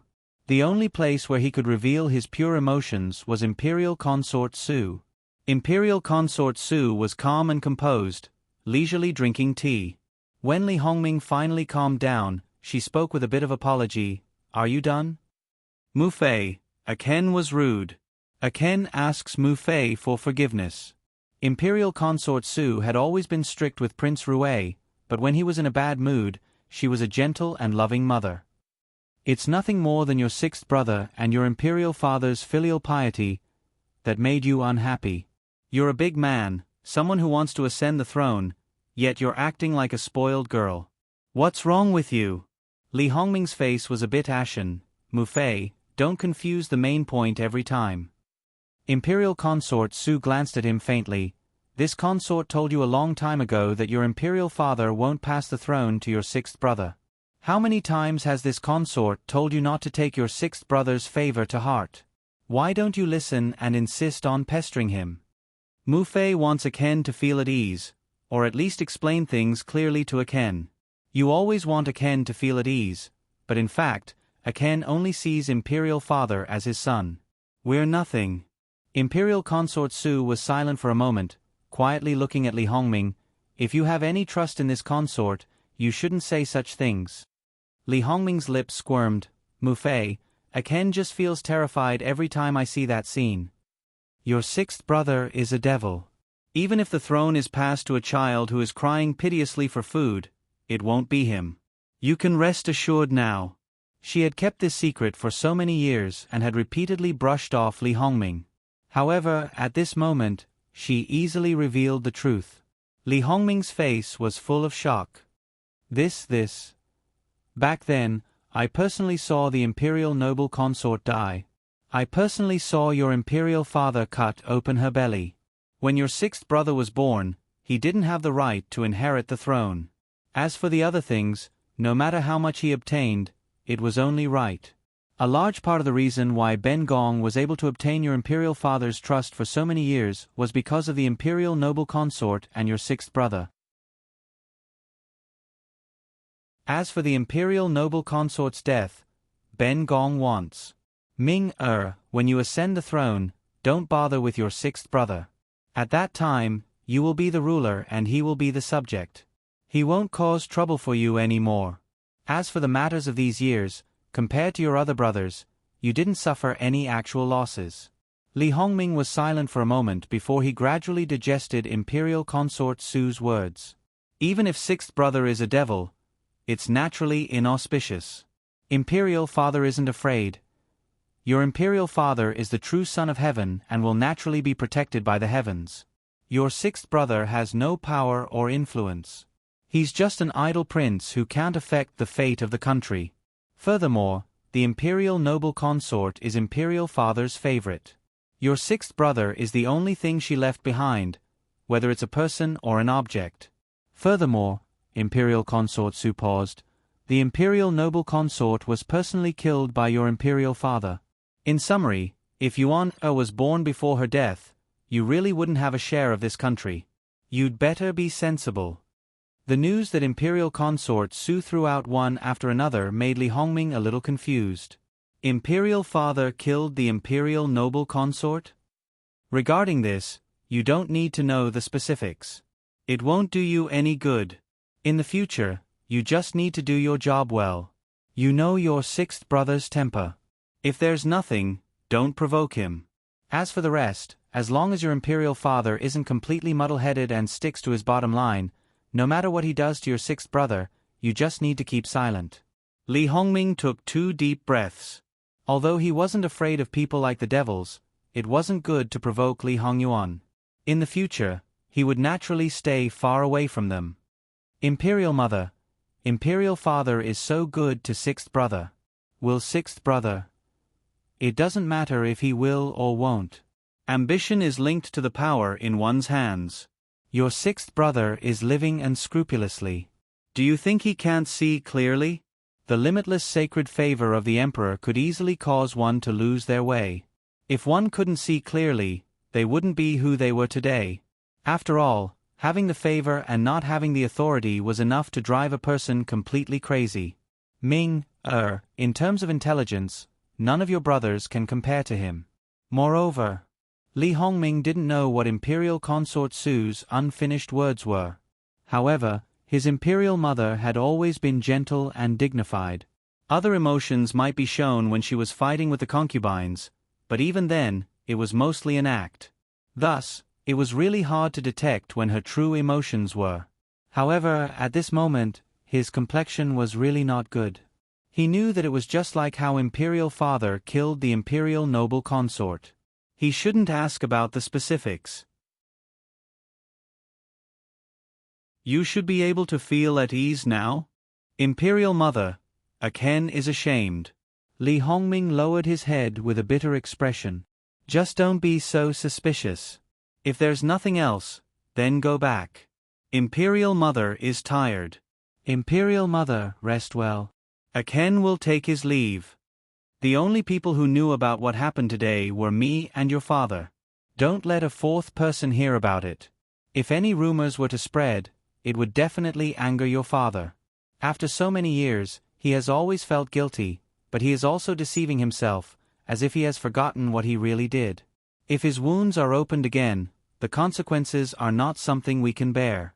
Imperial mother, don't worry. Aken knows the severity of the matter. Go. Li Hongming's mood suddenly brightened up like a June day. All along, the opponent he was most afraid of was not Prince Kong, but Li Hongyuan. Because imperial power was supreme, no matter how much power you had, you couldn't resist an imperial edict. Even if you could kill the emperor and usurp the throne, you would still be a traitor. You would be criticized by later generations if you didn't have a proper title. Now, what he was worried about had never existed. Except for Li Hongyuan, who could compete with him in terms of the degree of favor. In addition, he had power in his hands. Ha, ha ha ha. Li Hongming's smile was obvious. He almost looked up to the sky and laughed. Devil, these 2 words slipped from the tip of his tongue again and again. Ignoring Li Hongyuan's wanton arrogance, he became an inauspicious person in Li Hongming's eyes. A pitiful worm. Li Hongyuan didn't know Li Hongming's thoughts. If he knew, he would probably just sneer. A pitiful worm? What kind of expression would he have when he was stepped on by a pitiful worm like him in the future? For the sake of a so-called good reputation, he was timid. This thing was not even a thought in Li Hongyuan's eyes. Not to mention usurping the throne, even if the world was plunged into misery and suffering, he wouldn't bat an eyelid. Otherwise, he wouldn't have been a notorious tyrant in his previous life. The surrounding countries all shrank their heads and acted like cowards.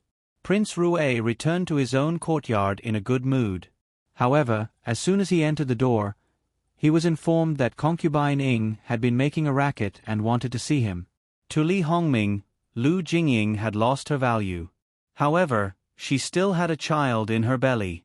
Although he didn't really care whether he had a son or not, having a child would still be more beneficial to him. At least no one would hold on to this point and not let it go. It wasn't like he was ascending the throne when he was still young. For adult princes like him, having an heir was also an important factor in whether or not they could ascend the throne. This was because the family valued inheritance, and the emperor was even more so. Li Hongming thought about it and decided to go see her. At least, he wanted her to know her place. If she kept making a ruckus, it would be annoying. Lu Jingying finally saw Li Hongming. Tears streamed down her face. She was very pitiful. "Your Highness." She even forgot the rules and threw herself into his arms, sobbing. Before, Li Hongming might have been patient enough to coax her. Now, his face was full of impatience. Because he felt the clothes on his chest were wet, he showed an extremely disgusted expression. "You're all dead. Why aren't you pulling her away from this prince?" Feeling Li Hongming's cold air, before the servant girls could do anything, his personal attendant had already stepped forward and pulled Lu Jingying away from Li Hongming's body. Perhaps to prevent her from not letting go of his master, the personal attendant secretly used underhanded means to break her fingers. Lu Jingying cried out in pain. She felt that her fingers were about to break. Lu Jingying was probably used to being arrogant recently. She didn't even think before she threw a slap. "Lowly servant, you have big guts." Ever since he became Prince Rue's personal attendant, there were a lot of people who tried to curry favor with him. When Wang Fei spoke to him, she would always have a somewhat amiable expression. Other than when his own master lost his temper, it was probably only when he was kicked by Prince Jin. That living king of hell, no one could afford to offend him. Even if he was kicked, it would be in vain. Don't expect anyone to make a decision for him. But now, a little concubine slapped him? Resentment flashed through her eyes. With a bit of grievance, she quietly retreated behind Prince Rue. When you have value, you're a treasure. When you have no value, you're just a blade of grass. Li Hongming's face immediately darkened. He was a man who preferred gentle and chaste women. He didn't mind the occasional slow taste, but once he was tired, no matter what he did, it would be wrong. With a backhand slap, Lu Jingying was directly knocked to the ground. Lu Jingying covered her face. There were still traces of blood at the corner of her mouth. She didn't dare to look at Li Hongming. The man standing in front of her, he wasn't her husband, right? Clearly, a few days ago, he was still hugging her and whispering sweet nothings into her ear. "Wang Ye, you hit me?" Daring to address Wang Ye as you and I, concubine Ying, please pay attention to your status. The personal attendant behind Prince Rue reminded. Li Hongming couldn't see it, but Lu Jingying could clearly see the disdain and malice in his eyes. https://www.bicken.com/11/11807/6653223 HTML chapter error. Click here to report. Registration is not required. We will deal with it as soon as possible. After reporting, please wait patiently and refresh the page. Please remember the domain name of this book: www.bicken.com. Bicken.com mobile version reading website. Bicken.com.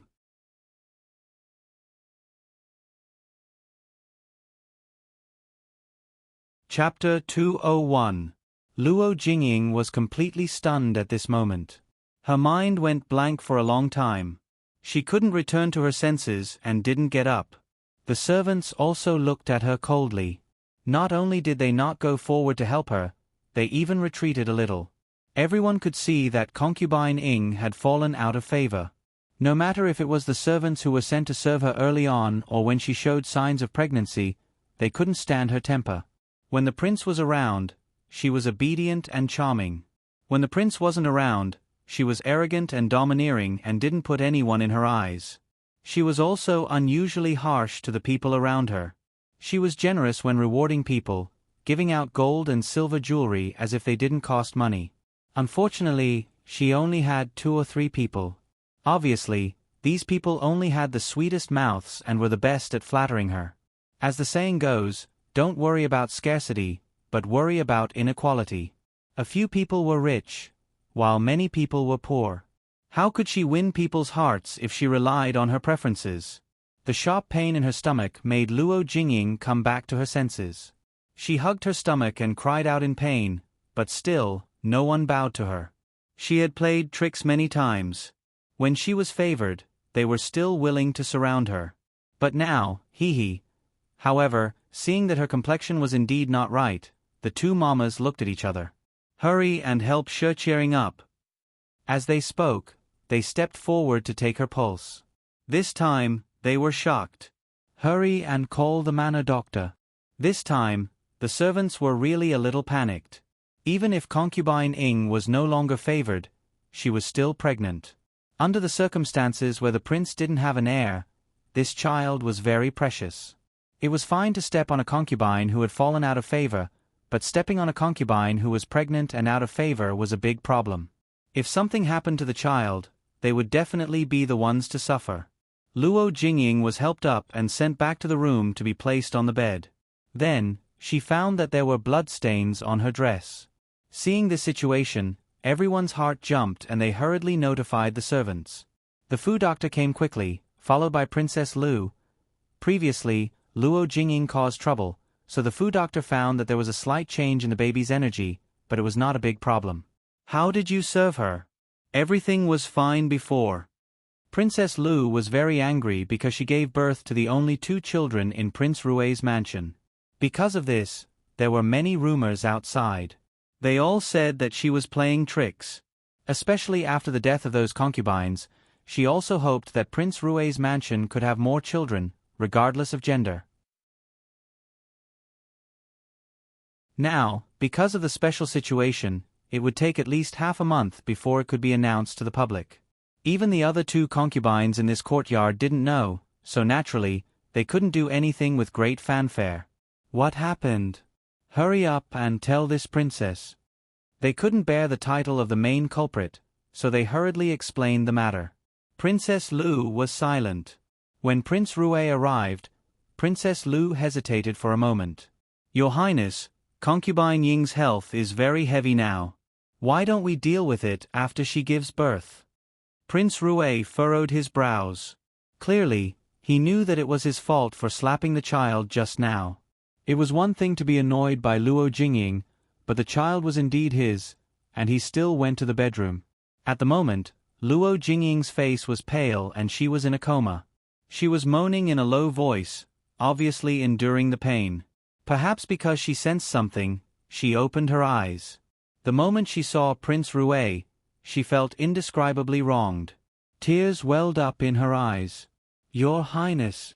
In the end, she wasn't stupid enough to argue with Li Hongming at this time. Li Hongming sat down by the bed.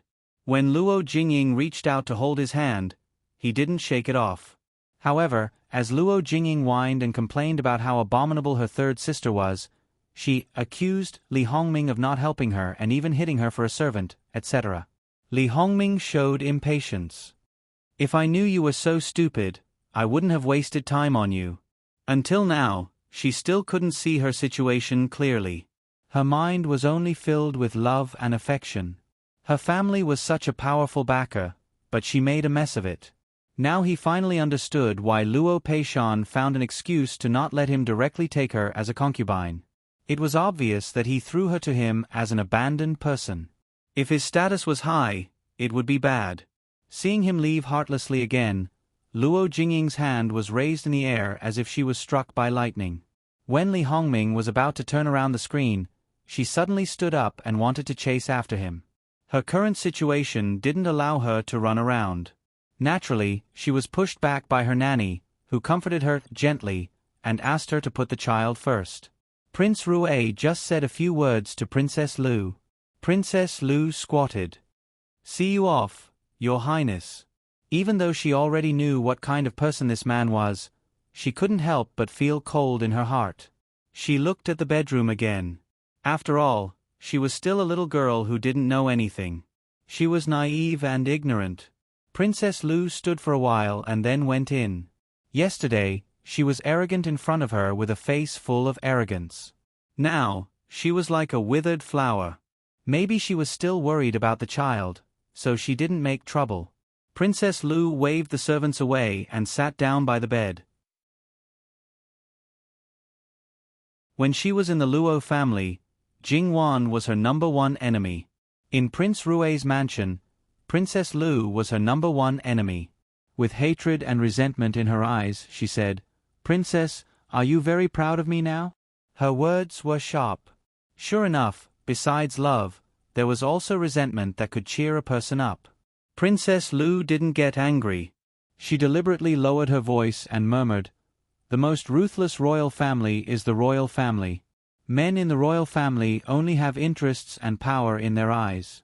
You are the granddaughter of the Minister of the Ministry of Official Personnel Affairs, which is your greatest value. You tore up all the cards. If you could get along well with the Luo family and make the Luo family think for you, he would probably not be stingy with his sweet words to coax you. Now that she was like this, she should put away her little temper and take care of the fetus. Even if she had no value, at least she would have a child." What the prince hated the most was the women in the inner courtyard making trouble. The prince's attitude is so obvious. Don't tell me that you still have fantasies about him. Princess, you are really good at instigating. Princess Lu looked at her quietly.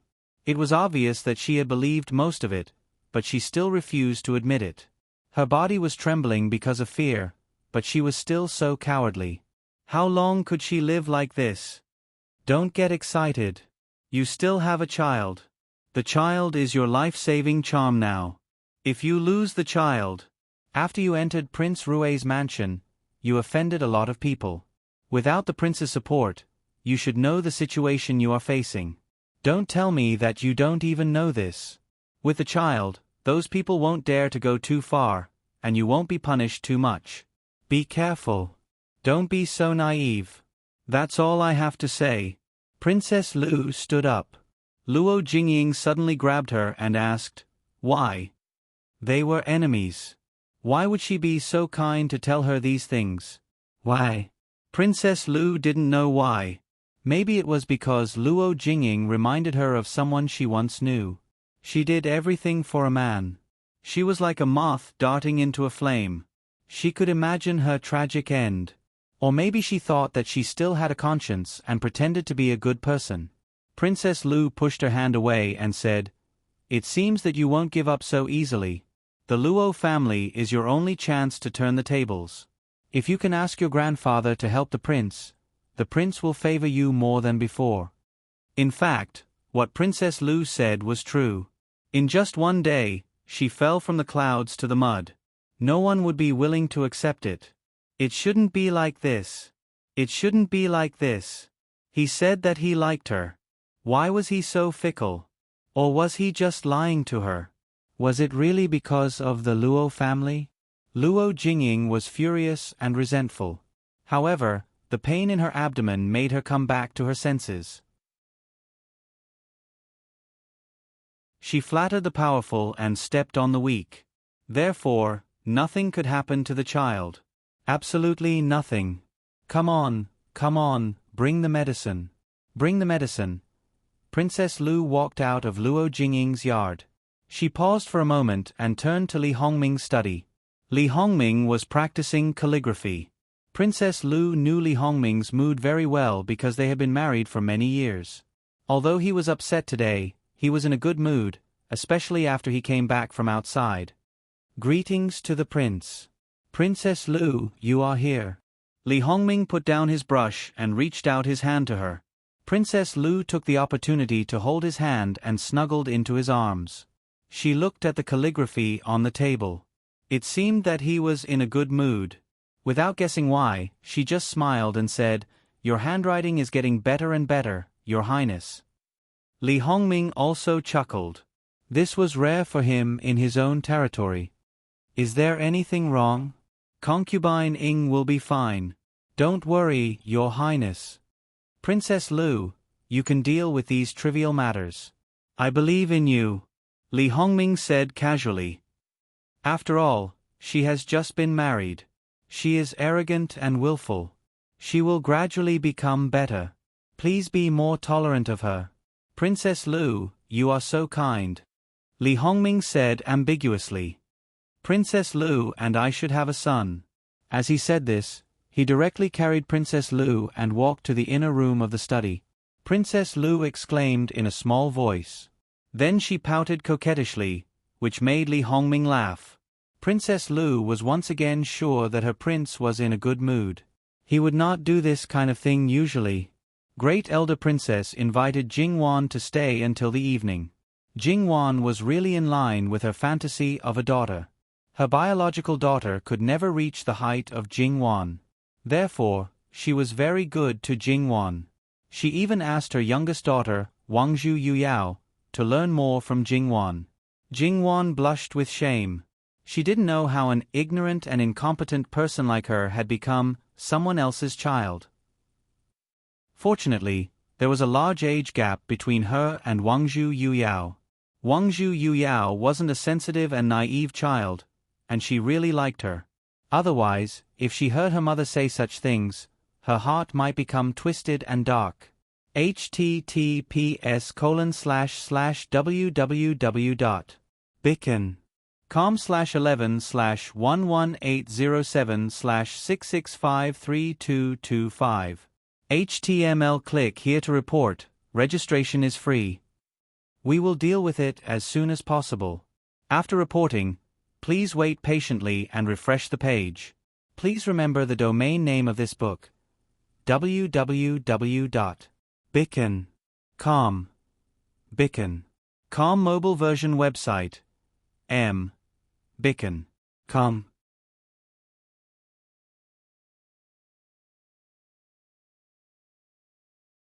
Chapter 202. As expected, when Jingwan left Great Elder Princess's courtyard, she took away a lot of good things. However, it was impossible to refuse these things because Great Elder Princess would not take them back just because she said no. Every time she did this, she was ignored and mercilessly driven away by Great Elder Princess, and this time was no exception. But just now, Jingwan pulled Wangzhu Yuyao and said with a smile, "Yuyao, my foster mother gave me all the good things, and you have no dowry in the future. So, little girl, quickly stop your mother." Wangzhu Yuyao smiled innocently. "It doesn't matter. I have no dowry. Sister, you can prepare a dowry for me in the future. My sixth cousin is very rich. When you become my sixth cousin's wife, I will definitely double the money." Even Great Elder Princess was a little surprised, let alone Jingwan. Great Elder Princess frowned slightly at first. If others knew it, they would think that she was coveting Prince Jin's things, and now she was nice to Jingwan. She was Great Elder Princess. Even if she was not as rich as her sixth nephew, she was much better than other princes and nobles in the capital. After all, she had a good relationship with the emperor. She had rich fields and shops and a lot of rewards every year. Not to mention that she only had one legitimate daughter. Even if she had 8 or 10 more daughters, she would definitely get married in a grand way. "Yuyao, who did you hear these words from?" "My father told me." Yuyao betrayed her father without any hesitation. Great Elder Princess naturally knew what kind of person her husband was, and he would not say such words to Yuyao for no reason. Great Elder Princess looked at Jingwan and said helplessly, "Your adoptive father is an idiot." Jingwan smiled. Even if he was her adoptive father, he was still a stranger to her, so she didn't know how to respond. However, although Prince Consort Jiang didn't like the affairs of the imperial court like her father, he was not picky in dealing with people. There should be a reason why he talked to Yuyao like this. If Yu Yao made a scene because Great Elder Princess was kind to her, it would make everyone embarrassed. If someone said something to Yu Yao and let him know, it was very likely that he comforted Yu Yao with these words. In Great Elder Princess's mansion, Great Elder Princess held all the power. However, as far as Jingwan could see, although the gifts used by her daughters-in-law were good, they were not as good as those given to her. Therefore, it was natural that they did not like Jingwan. It was useless to complain to their own husbands, but it was very possible to incite Yu Yao. Jingwan reached out and pinched Yu Yao's face. You're really clever. Okay, I'll prepare your dowry in the future. Although it's not as good as your mother's, it's not a problem to add a few % to your dowry. I'm sure our Yu Yao will be glorious.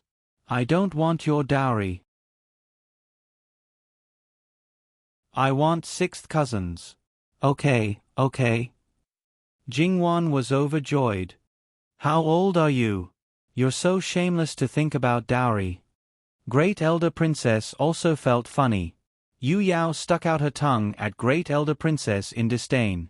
What Jingwan could think of, Great Elder Princess could also think of. After Jingwan left, she would definitely ask about it carefully.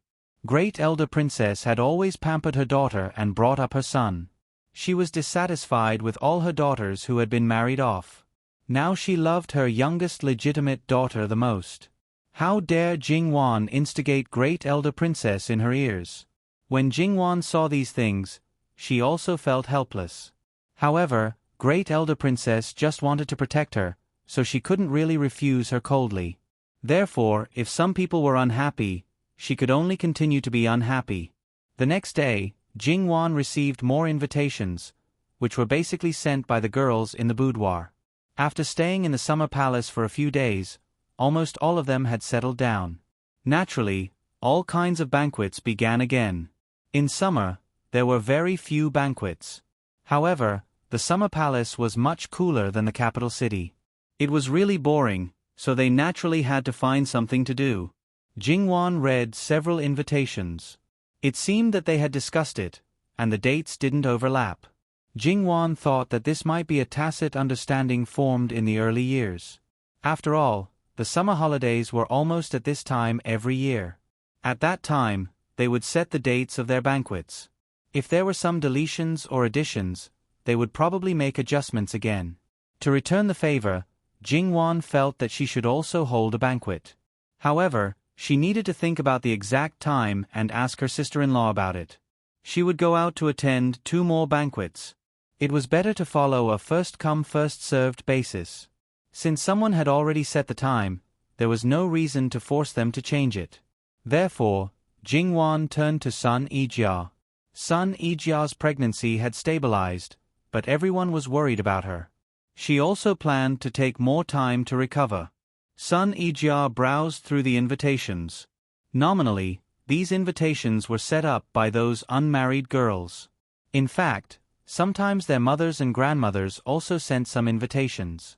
In the past, the banquet of the Minister of Official Personnel Affairs was set on June 20th. Now that grandfather is the Minister of Official Personnel Affairs, you can set the date on that day. With your current status, no one will be blind enough to go against you and fight for that day's time. With the Yuan family's current situation, they will definitely not hold a banquet. Furthermore, in the past few years, there were usually 2 cabinet elders who came to the summer palace. This year, there is 1 less cabinet elder, and there is 1 day left. If someone wants to fight for it, they will probably fight for 3 days. After all, although there is no rule that the time is arranged according to the status of each family, there are some people who think so. The closer they are to the front, the more they feel honored. Toward the end, Sun Yijia said with some indifference. Jingwan could roughly understand her thoughts. Based on her cold personality towards outsiders, she really didn't care about this kind of thing. Sister-in-law, did you send invitations here as well? Of course. Although it's not as valuable as before, I still want to save face.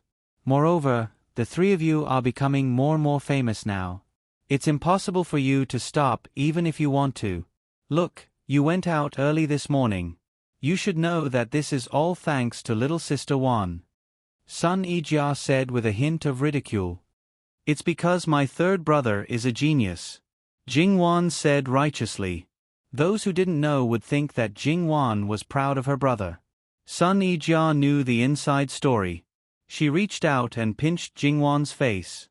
She laughed and said, "You're getting more and more shameless. No one else would praise themselves as a genius." Jingwan slapped her hand away. "It's true. Yes, yes, yes. A genius." In fact, Sister Wan was indeed worthy of this title. Jingwan wanted to play the zither again to give Sun Ijia's baby prenatal education. After she played 2 songs, Sun Ijia couldn't bear it anymore. She pushed her aside and played the zither herself. Jingwan didn't feel embarrassed. However, Sun Ijia didn't play for long. Just as Jingwan was about to leave, Sun Ijia handed her a small locked box and said in a low voice, "Sister Wan, you can go back and look at this by yourself. Don't worry and keep it. Don't think about rejecting it now. After you go back and look at it, don't think about returning it. If it's for you, it's for you." Jingwan naturally didn't want it. However, judging from Sun Ijia's expression, she really couldn't take it back. "All right, I'll keep it. Sister-in-law, you won't harm me. I, Sun Ijia, have harmed anyone in my life, but it's impossible for me to harm you, little Sister Wan. It could be said that you gave me a new life. If I harm you, I should be struck by lightning." Sun Ijia's voice was soft and slow, but it was unusually solemn. Jingwan was stunned. Then she smiled and said, "So serious? I'll keep it well." As she spoke, she shook the small box in her hand. There was a slight clanging sound inside. It seemed that the thing inside was quite solid. After Jingwan went back, she knew that her sister-in-law must have her reasons for telling her to keep it well. She dismissed the servants and then took out the key to open the small box. She took out the brocade pouch inside. It was a silent shape. It should be a token. Jingwan's heart inexplicably beat a little faster. Whether it was in her previous life or in this life, she had never come into contact with something like this. However, she had seen similar things on television. Generally, as long as it was related, it was something that could take one's life. Jingwan opened the brocade pouch and took out the item. Very good. It was impossible to pretend that she didn't know the significance of this item. Then, she thought of her sister-in-law's words. She could only keep it with ease. If she really sent it back and used it as an excuse, it would really attract other people's attention. After keeping the item, Jingwan decided to ask her grandfather how much authority this thing had.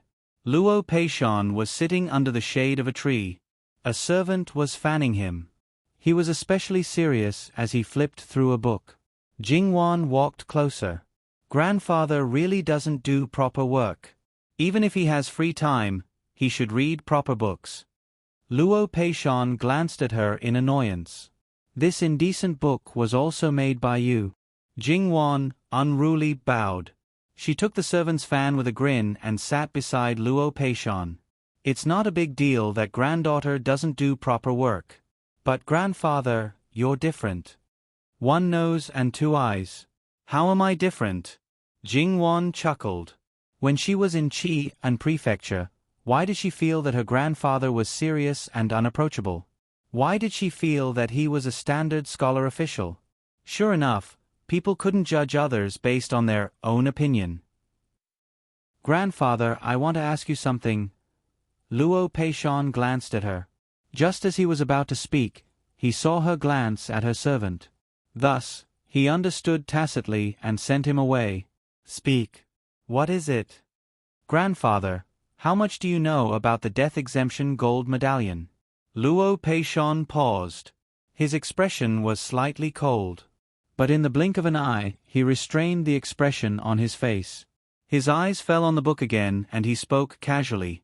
Obviously, Luo Peishan didn't know as much as old Madam Sunday.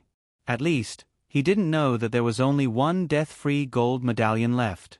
He only said what needed to be said and didn't ask anything else. https://www.bican com/11/11807/6653228. HTML chapter error. Click here to report. Registration is free. We will deal with it as soon as possible. After reporting, please wait patiently and refresh the page. Please remember the domain name of this book: www.bicken.com. Bicken. Com mobile version reading website: bicken.com.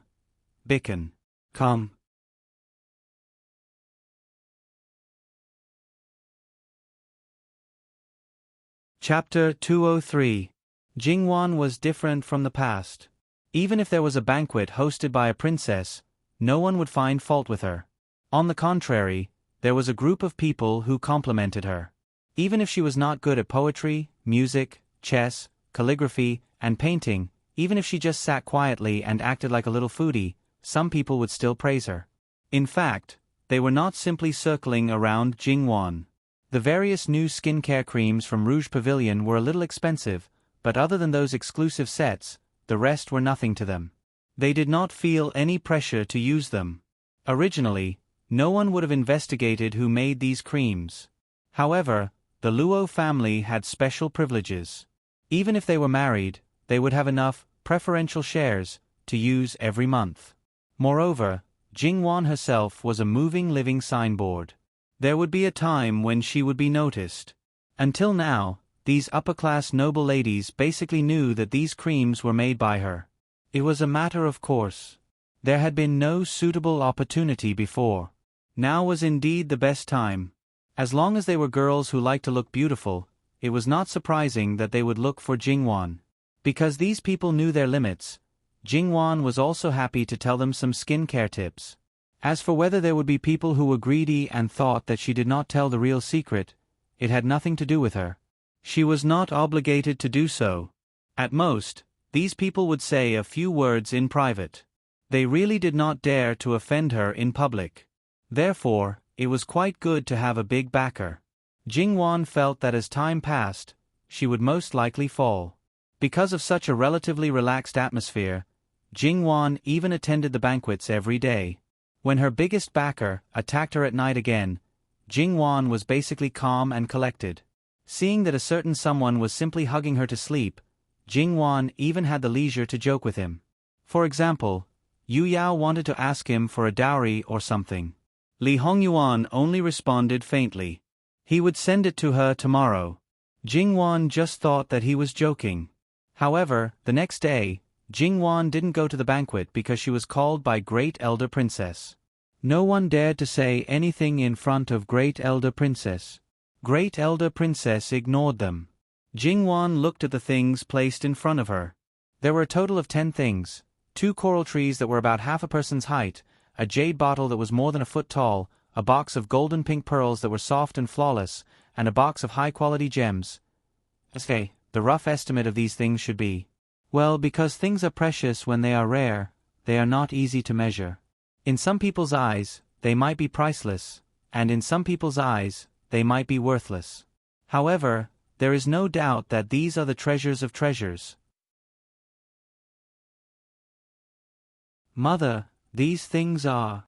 Great Elder Princess looked at her meaningfully and said with a smile, Hongyuan sent someone to send it here. Jingwan's heart skipped a beat, but her expression didn't change. I see. They are for Yu Yao, Great Elder Princess continued. Isn't it normal for a cousin to give something to his cousin? Jingwan chuckled. Whether they are biological sisters, cousins, or cousins, Hongyuan has only sent something to Princess Minxiang. This time, he sent so many valuable things to Yu Yao and specified that they are her dowry. Great Elder Princess looked at Jingwan with a faint smile, which made Jingwan's scalp tingle. She didn't even know how to respond. If a cousin wants to add to his sister's dowry, he'll have to wait until she gets married. There are still many years to go. The crux of the problem is that he's not delivering the dowry as a cousin, but as a brother-in-law. Wan, help foster mother analyze the situation. Even though Jingwan was thick-skinned, she couldn't bear Great Elder Princess's gaze and her face was slightly hot. How can daughter guess what His Highness's intention is? But since it's been sent here, adoptive mother will help you Yao keep it. Great elder princess nodded seriously and said, well, since Wan Wan asked me to keep them, I'll keep them for Yu Yao. It had nothing to do with her. She didn't want Yu Yao to do as she said, no problem. Well, if she hadn't said something wrong last night, she wouldn't have been laughed at today. However, he still made a mental note to Li Hongyuan. Although he made a mental note, he didn't know if there would be a day when he could settle the score with Li Hongyuan. Fortunately, Great Elder Princess didn't ask her when she said something to Prince Jin. Jingwan didn't want to lie to Great Elder Princess, who had also treated her as a family member. However, how could she tell her that her fiancé attacked her at night? Yu Yao had no concept of other things, but children seem to be born with no resistance to bright round pearls and the like. Therefore, she coveted that box of pearls.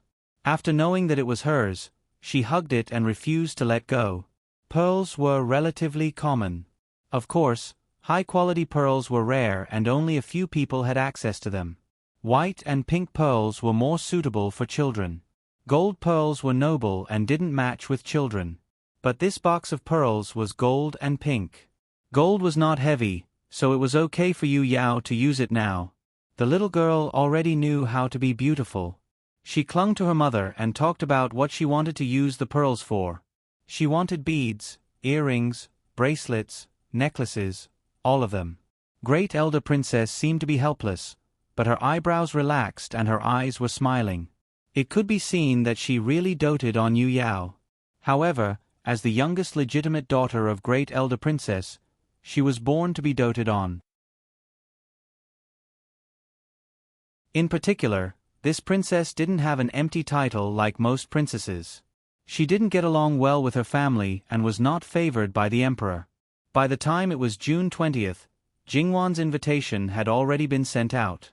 However, because old Madame Luo did not intend to interfere, she only invited unmarried young ladies to the banquet. The number of princesses and princesses was not small. It could not be helped.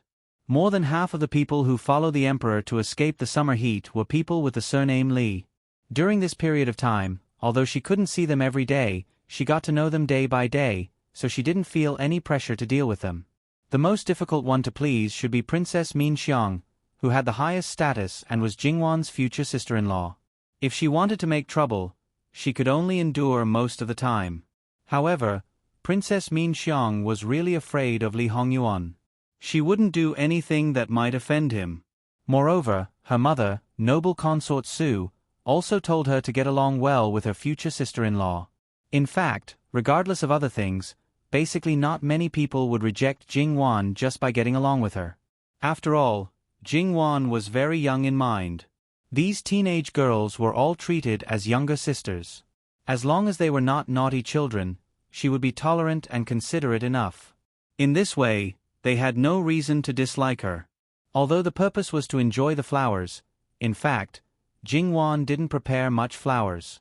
Instead, she prepared a lot of food, various kinds of juice, and some ingenious little games. To put it bluntly, she prepared to let these children eat, drink, and have fun. She wanted to be the king of children. At the beginning, Jingwan only took the younger girls, such as Yu Yao and those who were about the same age as her. The others were more reserved, especially those girls who had just started to talk about marriage. Perhaps some people despised her in their hearts and thought that she was unruly and improper. However, as time went by, seeing that they really had fun, she seemed to have never been so carefree since she was a child. Moreover, at this time, everyone was the same. If they had fun, they would have fun. Probably no one would go out and say anything. Even those who took etiquette nannies with them were not criticized. Forget it, she would just drag her good sisters down with her. As for those who were really reserved and couldn't let go, Jingwan also prepared some elegant games that didn't require much movement, such as crossword puzzles. Because there were changes, it naturally wouldn't be boring. Then, there was the game of finding things according to the clues. The final thing would often be unexpected. Therefore, the girls who had never played these games couldn't help but want to play.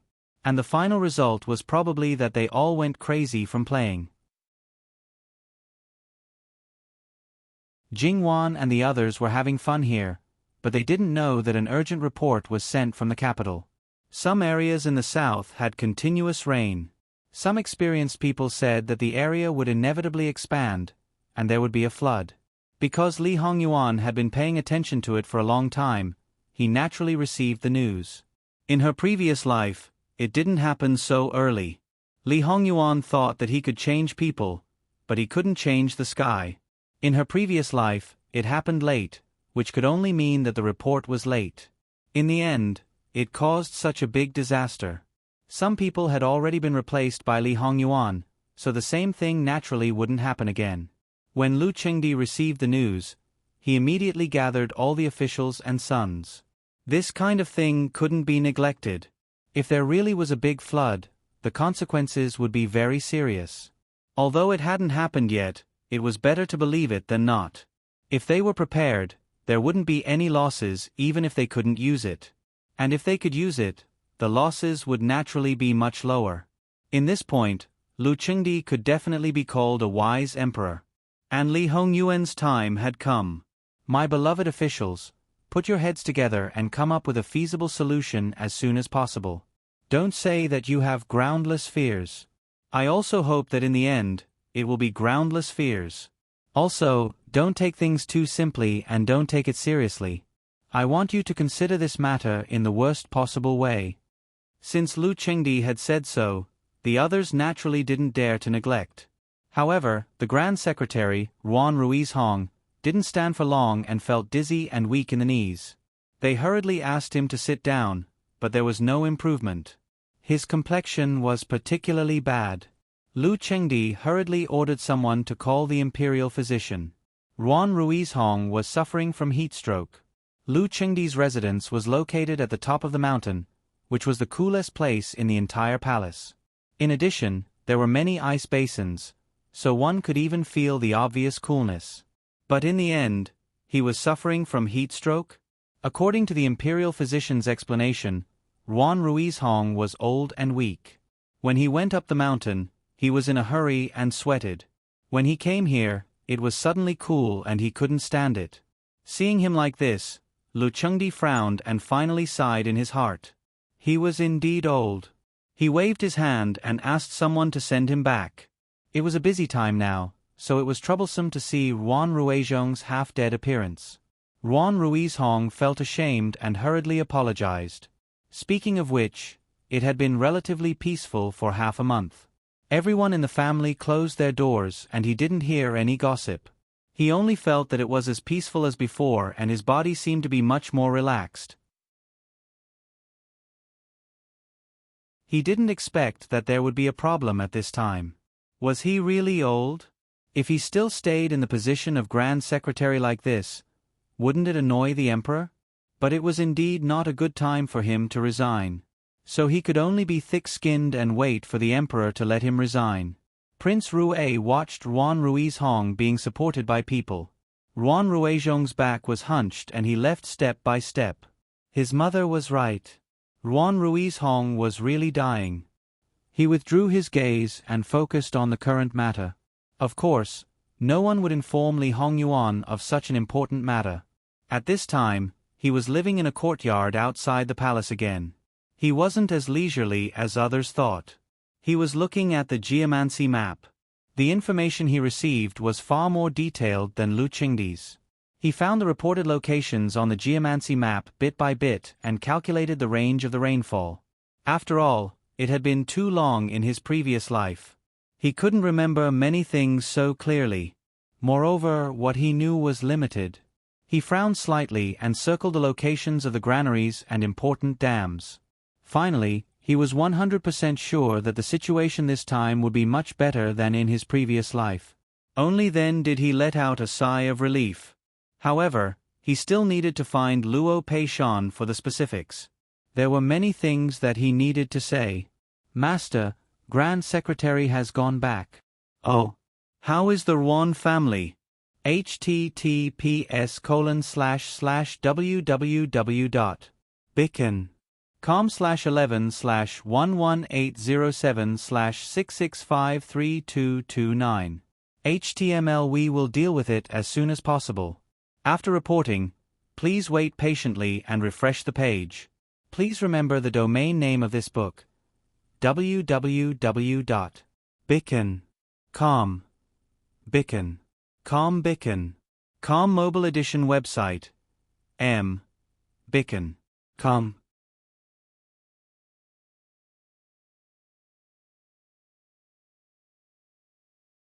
Chapter 204. Li Hongyuan was non-committal. The flood in the south was the most important thing. Ruan Ruizhong had been muddle-headed for 10 or 20 years. He should be helped to wake him up.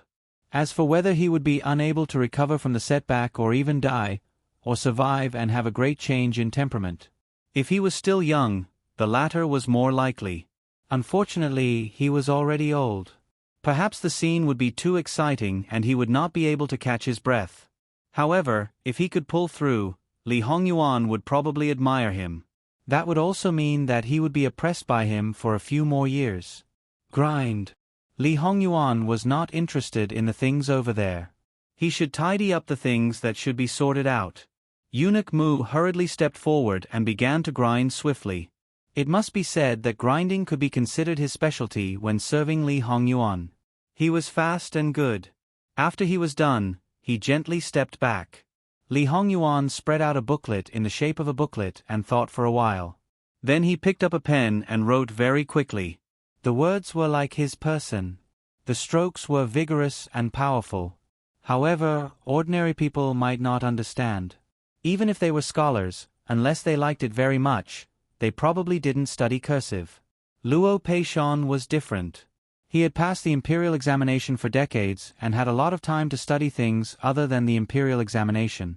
If he couldn't understand, Li Hongyuan would probably throw 4 words at him. You have an undeserved reputation. It was said that a focused man was the most charming. Li Hongyuan was a handsome man. Perhaps because his marriage with Jing Wan had been settled, he rarely had a gloomy aura. His eyes were handsome, and his expression was focused with confidence. Few people could not resist him. If Jing Wan was present, she might be tempted at this moment.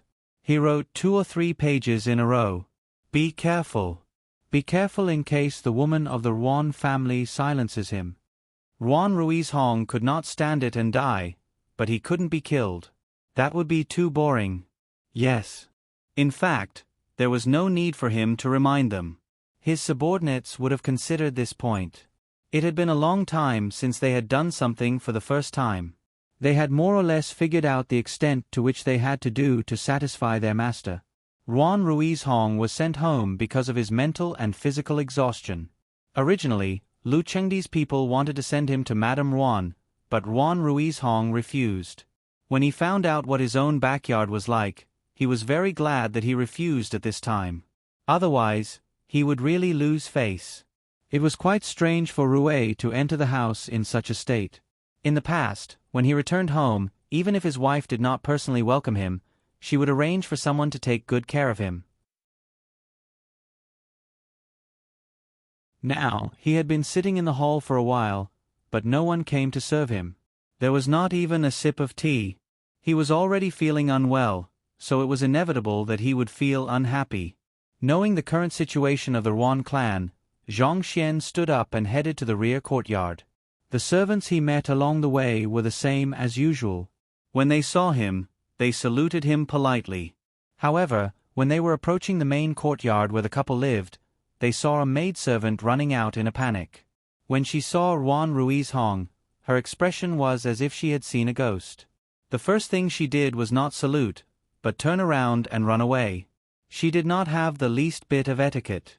Ruan Ruizhong's face darkened. Anyone who saw it knew that something must have happened.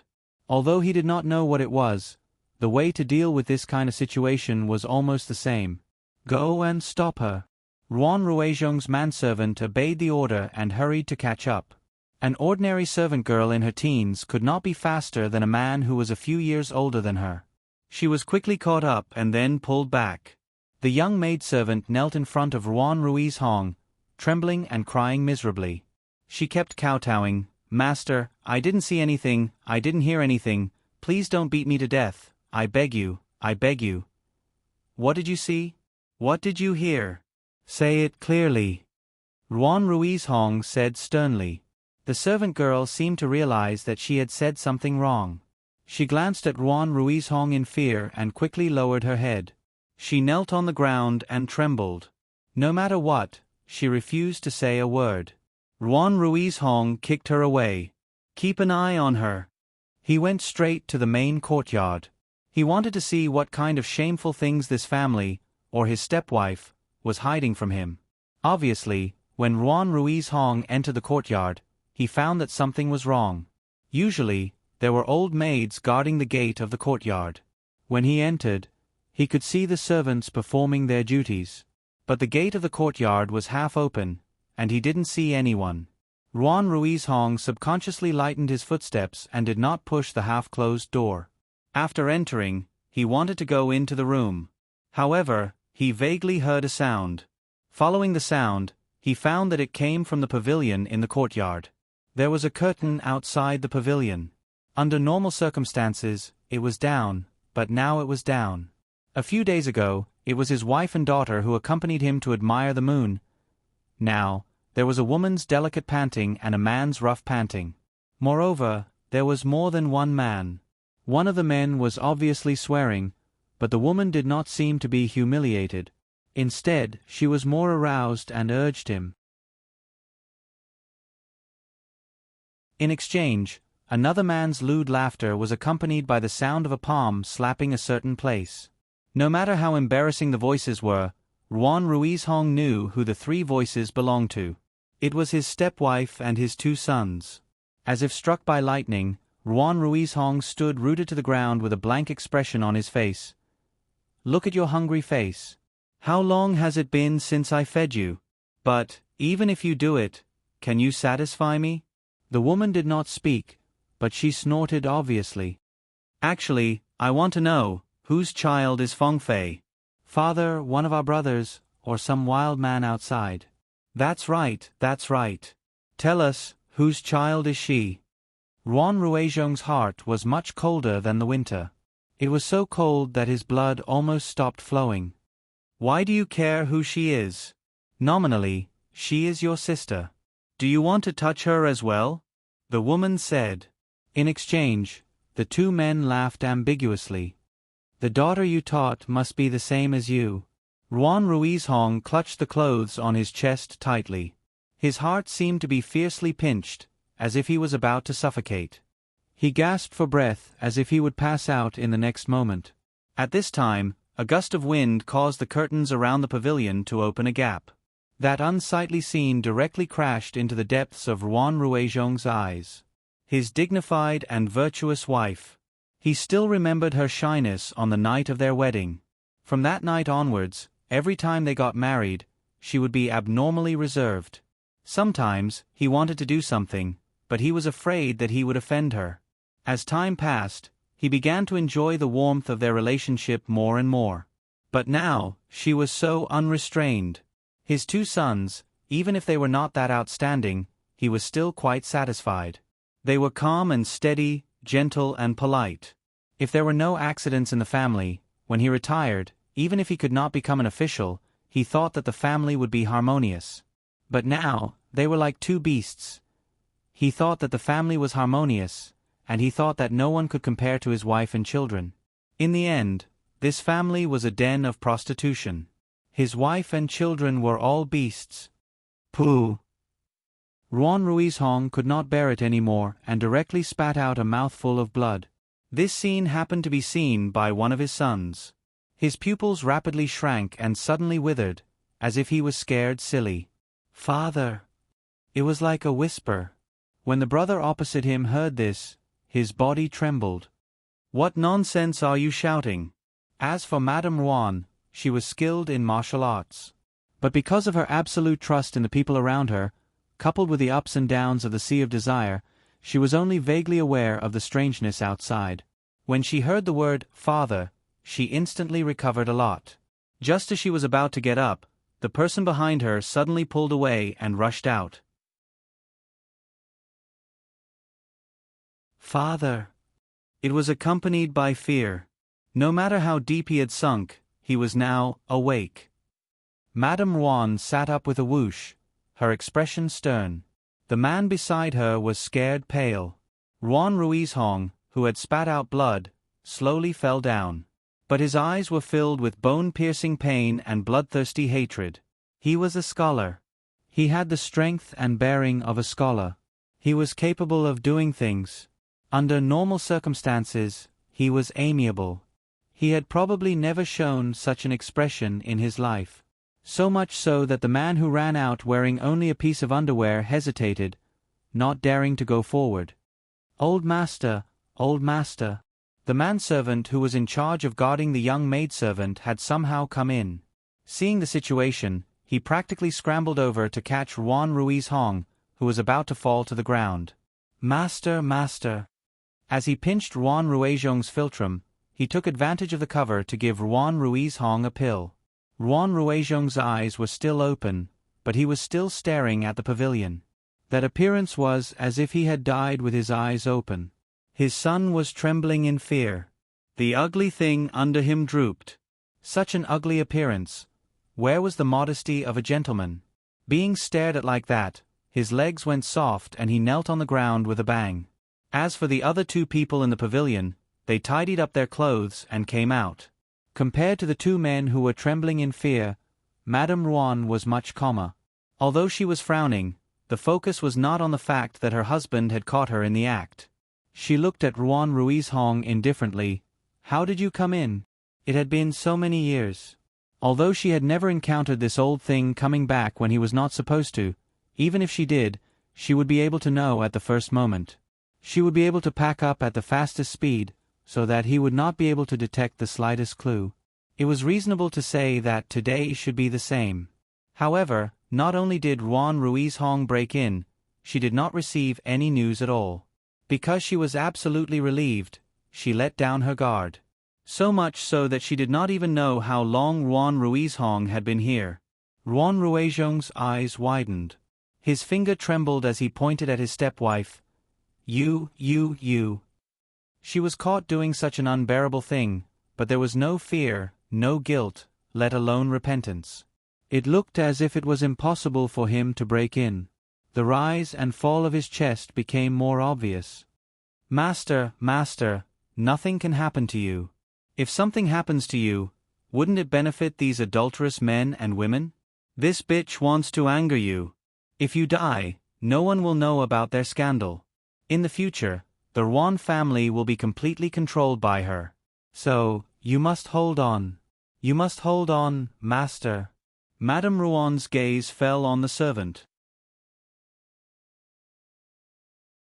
Even if this servant was not one of her people, he usually gave her some information about Ruan Ruizhong's affairs outside. With the courage of a normal person, he should avoid this kind of thing. But now he said such words. It would be strange if there was no problem. Madame Ruan was not in a hurry to deal with him. Instead, she looked around and did not see anything. However, the people who were supposed to be guarding outside did not appear. Madame Ruan suddenly smiled. She was very clear that she had fallen into a trap. This time, it was not her daughter who did anything, but her. And it was so ruthless. How many of her people did not know? That's right. In her opinion, being caught in the act by Ruan Ruizhong was not a big deal. If he did not know, there were ways to deal with it. If he knew, there were also ways to deal with it. Although relying on Ruan Ruizhong was beneficial, there were also disadvantages in the future. Her actions would be restricted. If he knew, the worst-case scenario was to kill him.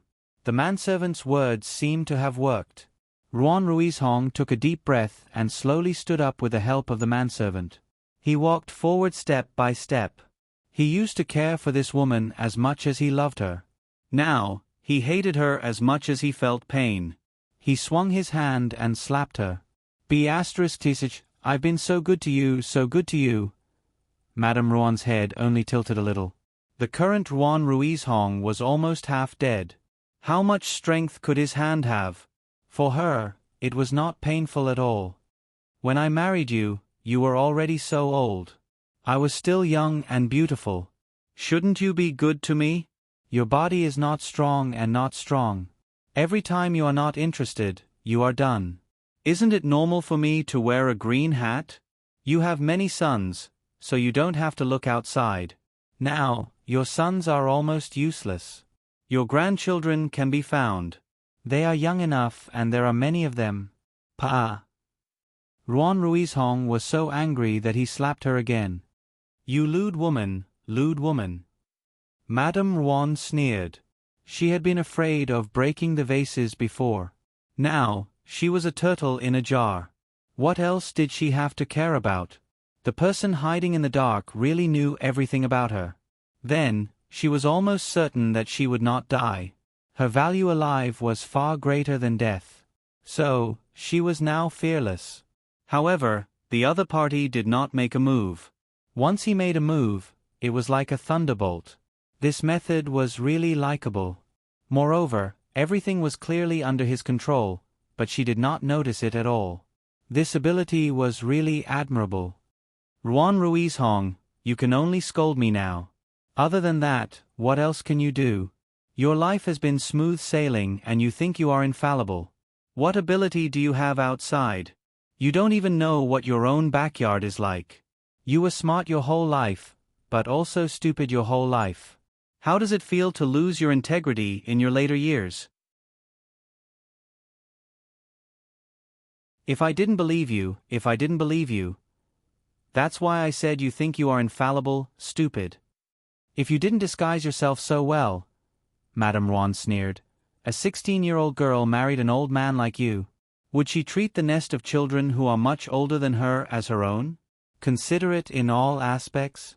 Do you think you are the emperor? How shameless do you think you are? You actually did not doubt it and wholeheartedly believed it. Then, you deserve to be played in the palm of your hand. You only have yourself to blame. Ruan Ruizhong was trembling with anger, but he could not say a word to refute. Bitch, this old man wants you to die a horrible death, a horrible death. Whether I die or not, I'm afraid it is not up to you to decide. You have to ask the person behind you first. What do you mean? What do I mean? For 10 or 20 years, it was hidden. Suddenly, it was discovered by you.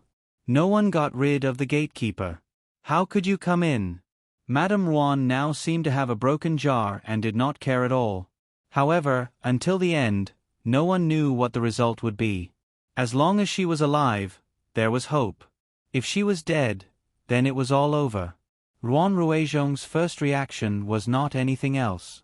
His family's biggest scandal was known by an outsider. And as the head of the family, he actually needed an outsider's help to find out? How many people had laughed at him? Who is it? His old face was terrifyingly gloomy, as if he wanted to tear the other person into pieces. He seemed to be in better spirits than before. He really valued face more than the sky. What can you do if you know? Even if it was your past glory, I'm afraid you did not have the qualifications to make anyone shut up, not to mention the current you. What's more, I don't know. Madame Ruan was no longer gentle and considerate towards Ruan Ruizhong. Instead, she raised her chin slightly and looked at him with disdain. Ruan Ruizhong really wanted to strangle her to death. Unable to bear it, he slapped her again. Sure enough, hatred could also support a person's spirit. This slap was heavier than the previous one. It was the best proof. You can also get angry at me. However, if you dare to hit me again, don't blame me for being impolite. There was a limit to her patience. The reason why she did not resist was because she wanted to keep a trump card. After all, she had never used martial arts outside. What if the other party did not know? Perhaps in the future, she could catch him off guard. Not to mention other things, it would be good if she could escape. Sure enough, when Ruan Ruizhong reached out again, she grabbed his wrist and threw it away. If Ruan Ruizhong was not supported, he probably would have staggered. It was said that a woman had 3 obediences and 4 virtues, and treated her husband as her sky. He had never seen a woman who had committed a heinous crime still be so insolent. Ruan Ruizhong's eyes were about to split open. Wei Shi, I can't do anything to others but your Wei clan. Madame Ruan, no, it might be more appropriate to call her Wei Shi now. She laughed mockingly. Wei Shi, do as you wish. She turned around and kicked the man kneeling on the ground. It seemed like a casual kick, but it was enough to make people feel heart-wrenching pain. Wait until the person behind you comes and tells you how to deal with me. Then come again. He watched helplessly as she entered the room and closed the door, but he could not do anything to her. He cared about his family, his reputation, and his face. However, when he met someone who did not care about these things, the one who was afraid of taking action became her. That woman had nothing to fear, but the two in front of him were his sons.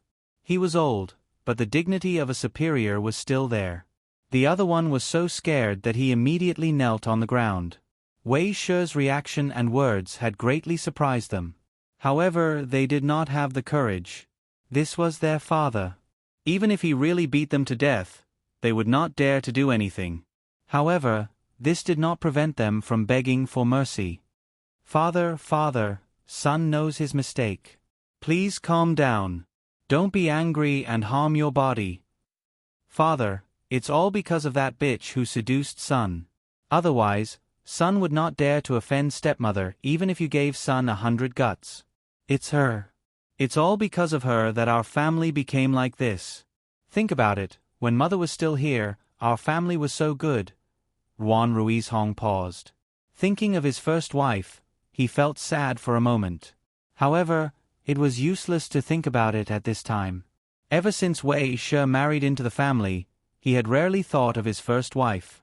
In the first few years, perhaps he wanted to go to the temple to do something for her and bury her in the ancestral grave. This was a long journey. Perhaps he could get some incense when the ancestral house offered sacrifices. Ruan Ruizhong staggered, obviously a little tired. Evil creature, get out and put on your clothes. He rolled and crawled away. Ruan Ruizhong glanced at the closed door, straightened his back, raised his head slightly, and went outside. He could now maintain his dignity in this way. However, the servant who was supporting him knew best that he was trembling slightly. Wei Shi heard all the movements outside. Sure enough, men were all the same. When they made a mistake, they would only push it to the woman. So what if she seduced him? In the beginning, he was someone who had married a wife and had a child. He was not a young boy who was in love for the first time. She hooked her finger and he would come over. Truly clear and honest, knowing etiquette, justice, integrity, and shame. Even a young boy would not hook up with his stepmother. Even if he would not reveal it, he would stay far away. Did he really think that she would casually pick someone to make a move on? A straight body was not afraid of a crooked shadow. The root was rotten. Pretending to be a gentleman, it made people feel disgusted. Wei Shi frowned. So far, she had not seen the main character. Although the biggest suspect was Jin Qin Wang, it was still a suspicion. She did not have any conclusive evidence. She was like a mouse under his cat's paw. He gently fiddled with it and it could make you tumble, but you could not even see his true appearance. This kind of powerlessness was really unprecedented. Ruan Ruizhong felt that someone was looking at him as a joke. How could Wei Shi not have this kind of feeling? 10 or 20 years of hard work was wasted just like that. She was not reconciled. No matter how unwilling she was just a turtle in a jar, a prisoner. Ruan Ruizhong ordered people to lock the courtyard door and pinched the key himself. The people outside were all Wei Shi's personal servants. These people clearly knew what Wei Shi was doing, but they all kept their mouths shut. It could be seen that Wei Shi's imperial methods were very effective. Thinking about it again, the entire Ruan family's inner courtyard was managed by her without a drop of water leaking out. If she wanted to do something to him, just thinking about it made him shudder. However, this kind of matter of adultery with her stepson, she would not dare to let the whole residence know. He ordered his servant to call the eldest daughter-in-law. Looking at the dispirited face of his daughter-in-law, who was punished because of the previous separation of the family. Did she, or did they know something that caused such a strong reaction? Flog this group of lowly servants to death. From now on, Ruan family will be under your control. https://www.beacon.com/11/11807/6653231. HTML chapter error. Click here to report. Registration is not required. We will deal with it as soon as possible. After reporting, please wait patiently and refresh the page. Please remember the domain name of this book: www.beacon.com. Beacon. Mobile version reading website. Beacon.com. You're tuning in to the Narrate and Escape YouTube channel. Don't forget to subscribe and join us on this journey to catch the most captivating stories.